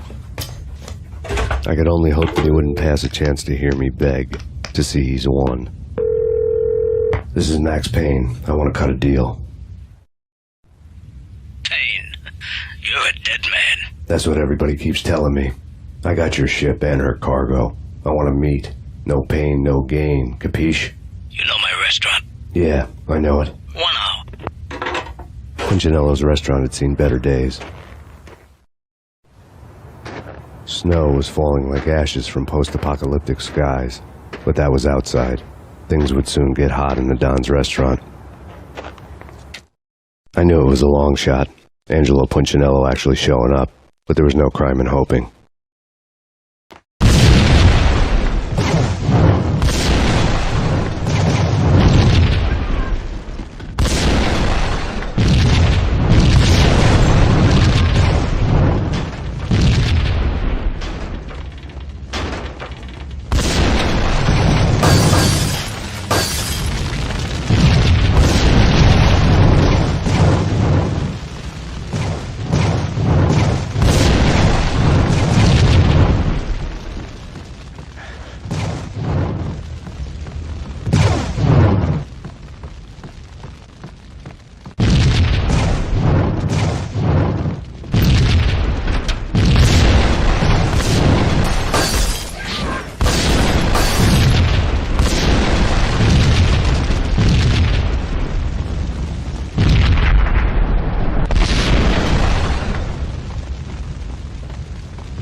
Punchinello was burning to get me. The feeling was mutual. He was trying to put out my flames with gasoline.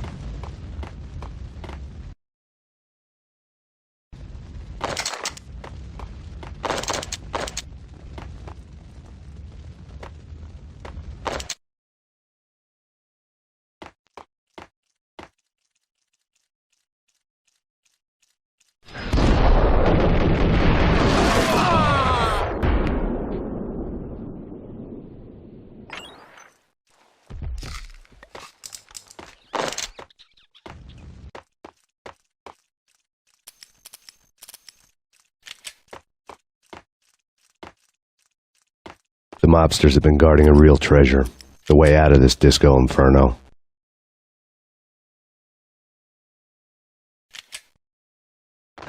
There he is!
Vlad had seen my smoke signals.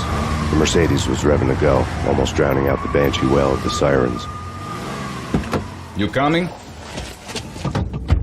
We'll drop you off at the Punchinello Manor. Sounds good to me. When this is over, look me up.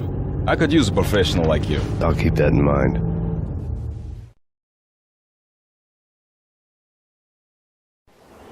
The night groaned with cold.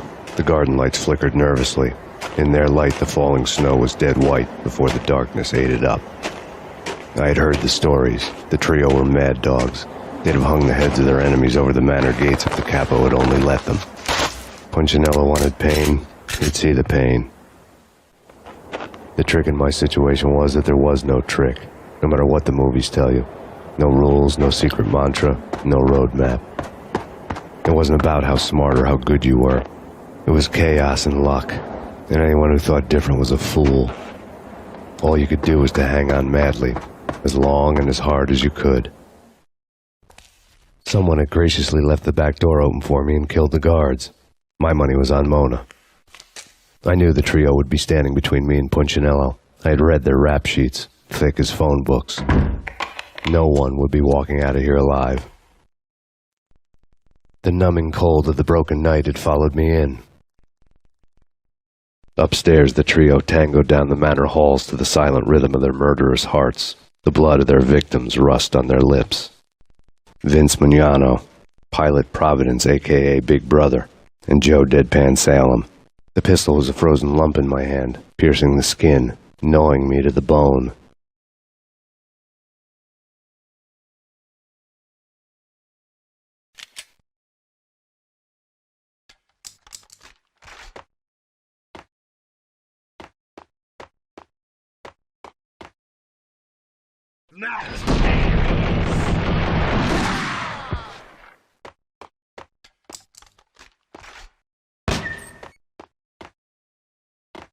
In death, the thug had been promoted to messenger.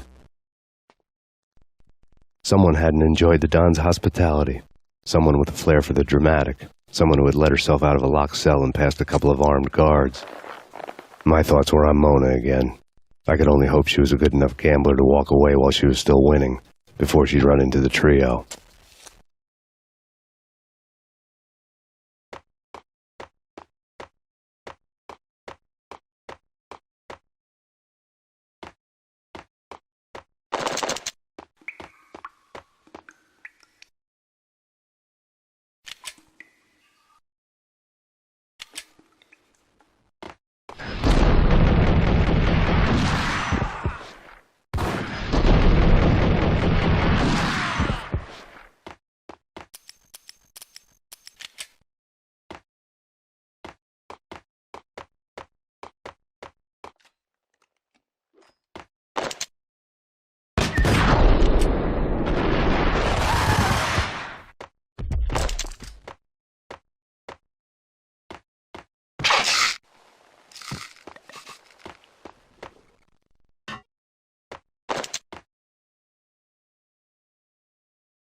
Someone get the guys from upstairs! No one's going anyplace. Too late for that. He walks in, we waste him. Vinny and Joe and Pilot won't get the credit for this kill.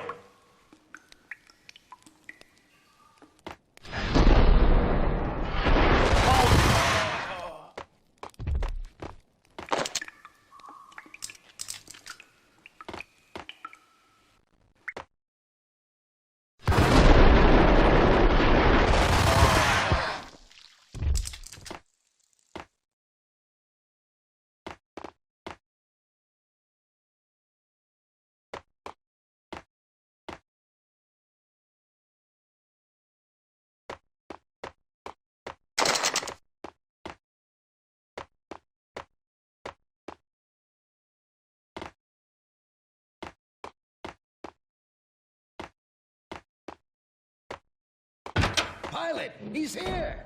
It didn't take me long to run into the trio.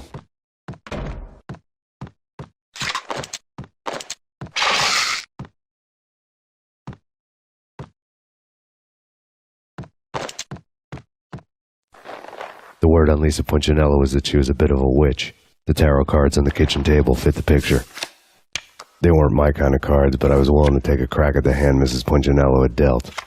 The first card was the Tower. Maybe that was supposed to be the Manor. It got easy after that. The devil was the master of the house, and death was me, coming for him.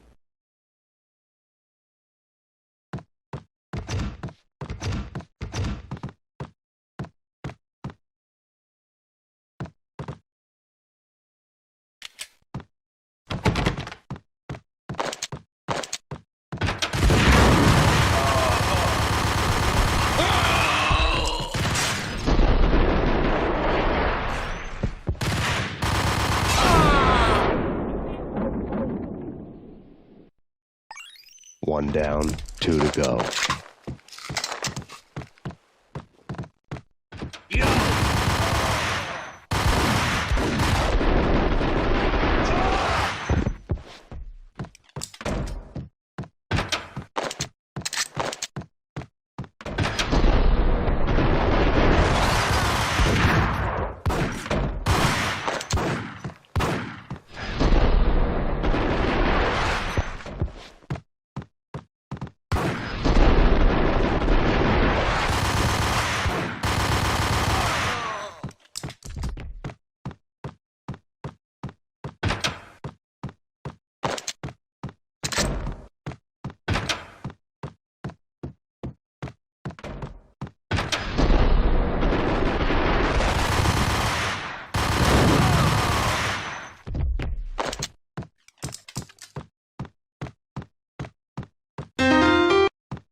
Two down, 1 to go.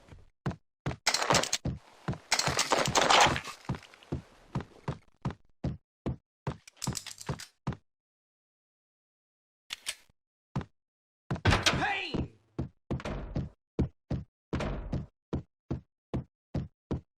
Don't stop at him! This will. This'll stop anything. Take cover.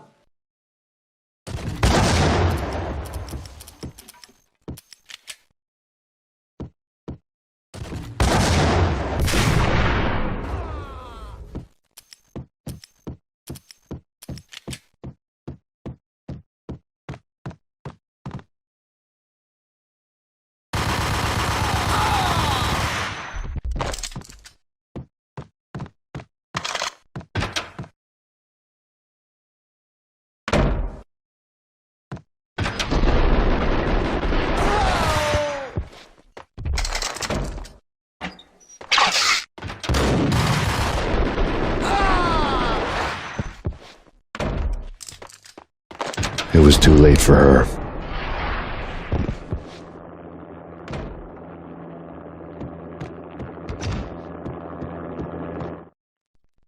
You're a real angel, Max. I couldn't tell whether it was Mona or her sister. The body was a mess. The sick bastard had really gotten a kick out of it. Seeing her lying there got me thinking about another woman's body on another bed. Got me thinking about a fallen cradle.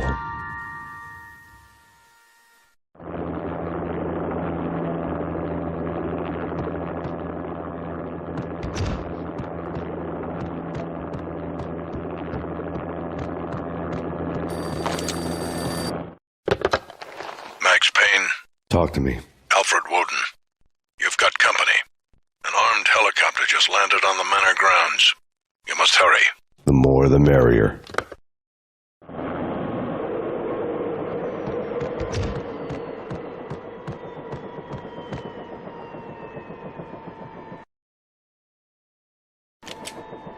Into the road, Payne.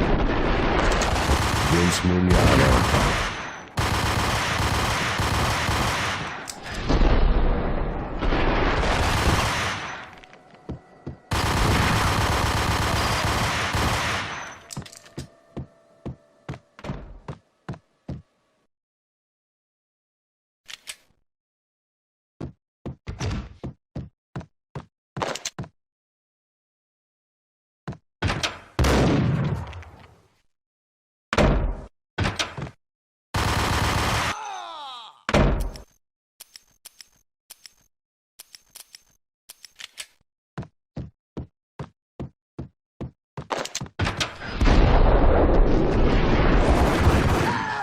Punchinello's trio was done for.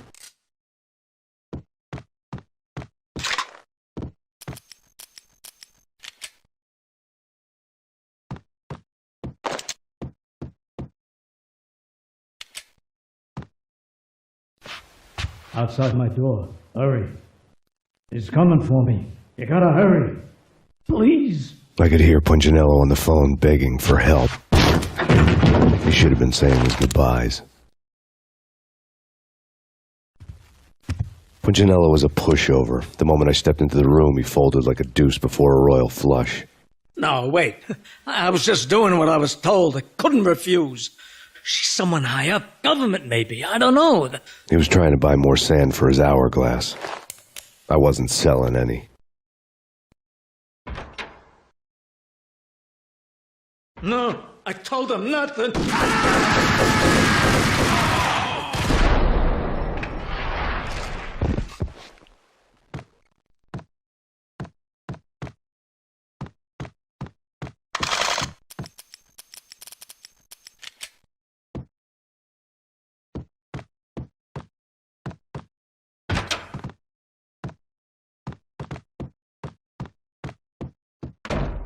Drop it.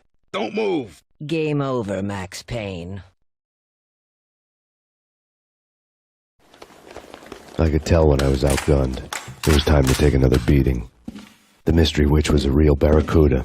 Trouble on dagger heels, a smoking assault rifle in her hand, and an army of killer suits behind her. How sweet. I get to kill two birds with one stone. Sooner or later, it was going to catch up with you. Mr. Payne, it's time to show you the benefits of my brew. Be a good boy now. You'd find that Lady Luck was really a hooker. You were fresh out of cash.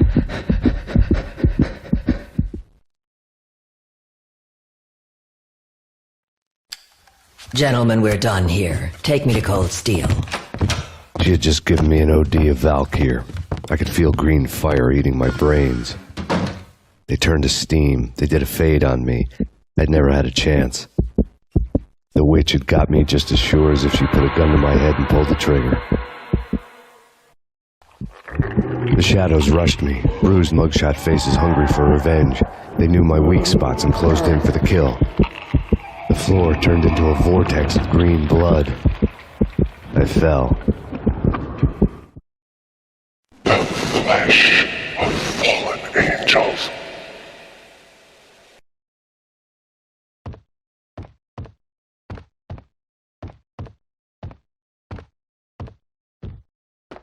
Who's there? Max? Max, is that you? Max? Where are you, Max? Please.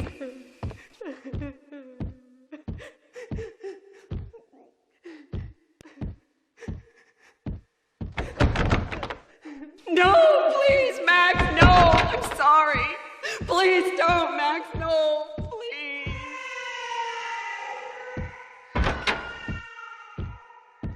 Max?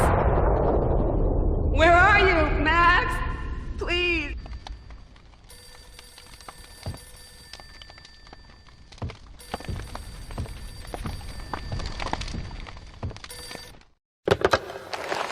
Shiny stuff and dreams are made of stooped necromancers. He sings like a banana wrist, having strayed too close to the constellations on their shaved skulls. It was a bad line in a prank call. Someone spouting insane babble. I couldn't make sense of it. But I had an overwhelming sense of deja vu. The caller's voice sounded oddly familiar.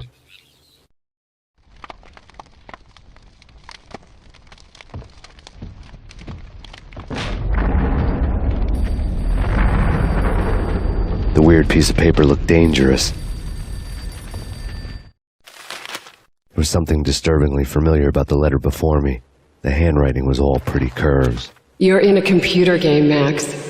The truth was a burning green crack through my brain, weapon statistics hanging in the air, glimpsed out of the corner of my eye, endless repetition of the act of shooting, time slowing down to show off my moves, the paranoid feel of someone controlling my every step. I was in a computer game. Funny as hell, it was the most horrible thing I could think of. Don't lose it. It's Valkyr. The drug. Snap out of it. Try to remember. It was a bad line in a prank call. Someone spouting insane babble. I couldn't make sense of it. But I had an overwhelming sense of deja vu, and the caller's voice sounded oddly familiar.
No, Max! Murderer! You killed her!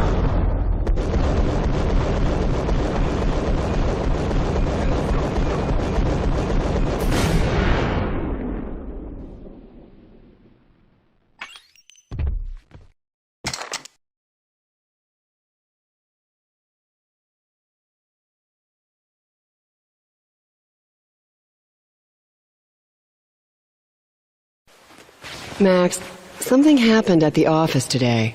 A strange memo. Something about Vikings.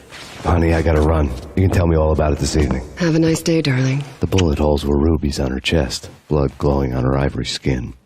She was so beautiful. The killer was smiling. The flesh of fallen angels.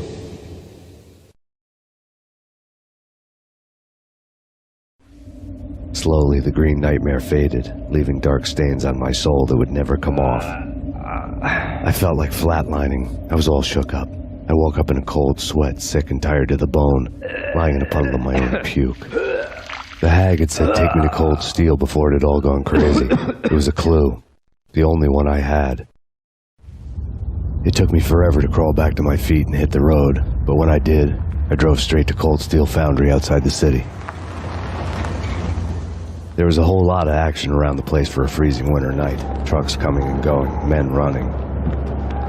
I had the drop on the mystery witch. She thought I was dead. I was on her blind side. I was going in. The bad trip had put me in a crazy mood, adrenaline pumping through my aching veins. Staggering on the mill roof in ice and snow and wild wind, I was a ninja. My kung fu was strong. I wasn't kidding anybody. At best, I was Superman on kryptonite about to fall through a skylight, down to where it was all going down. A half-abandoned industrial area in the middle of nowhere. The factory was a perfect front for any number of illegal activities.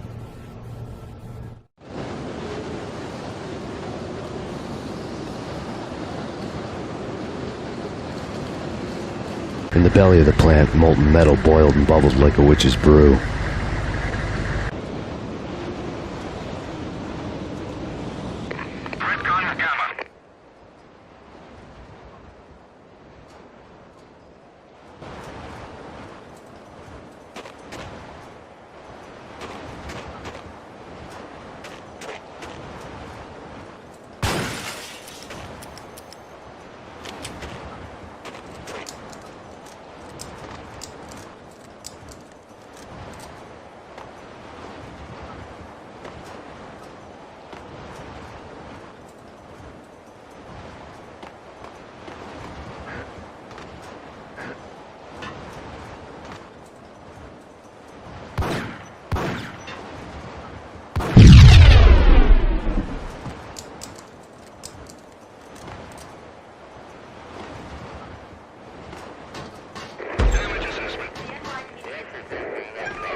Weather condition. A record-breaking killer storm. In the city's history, vehicles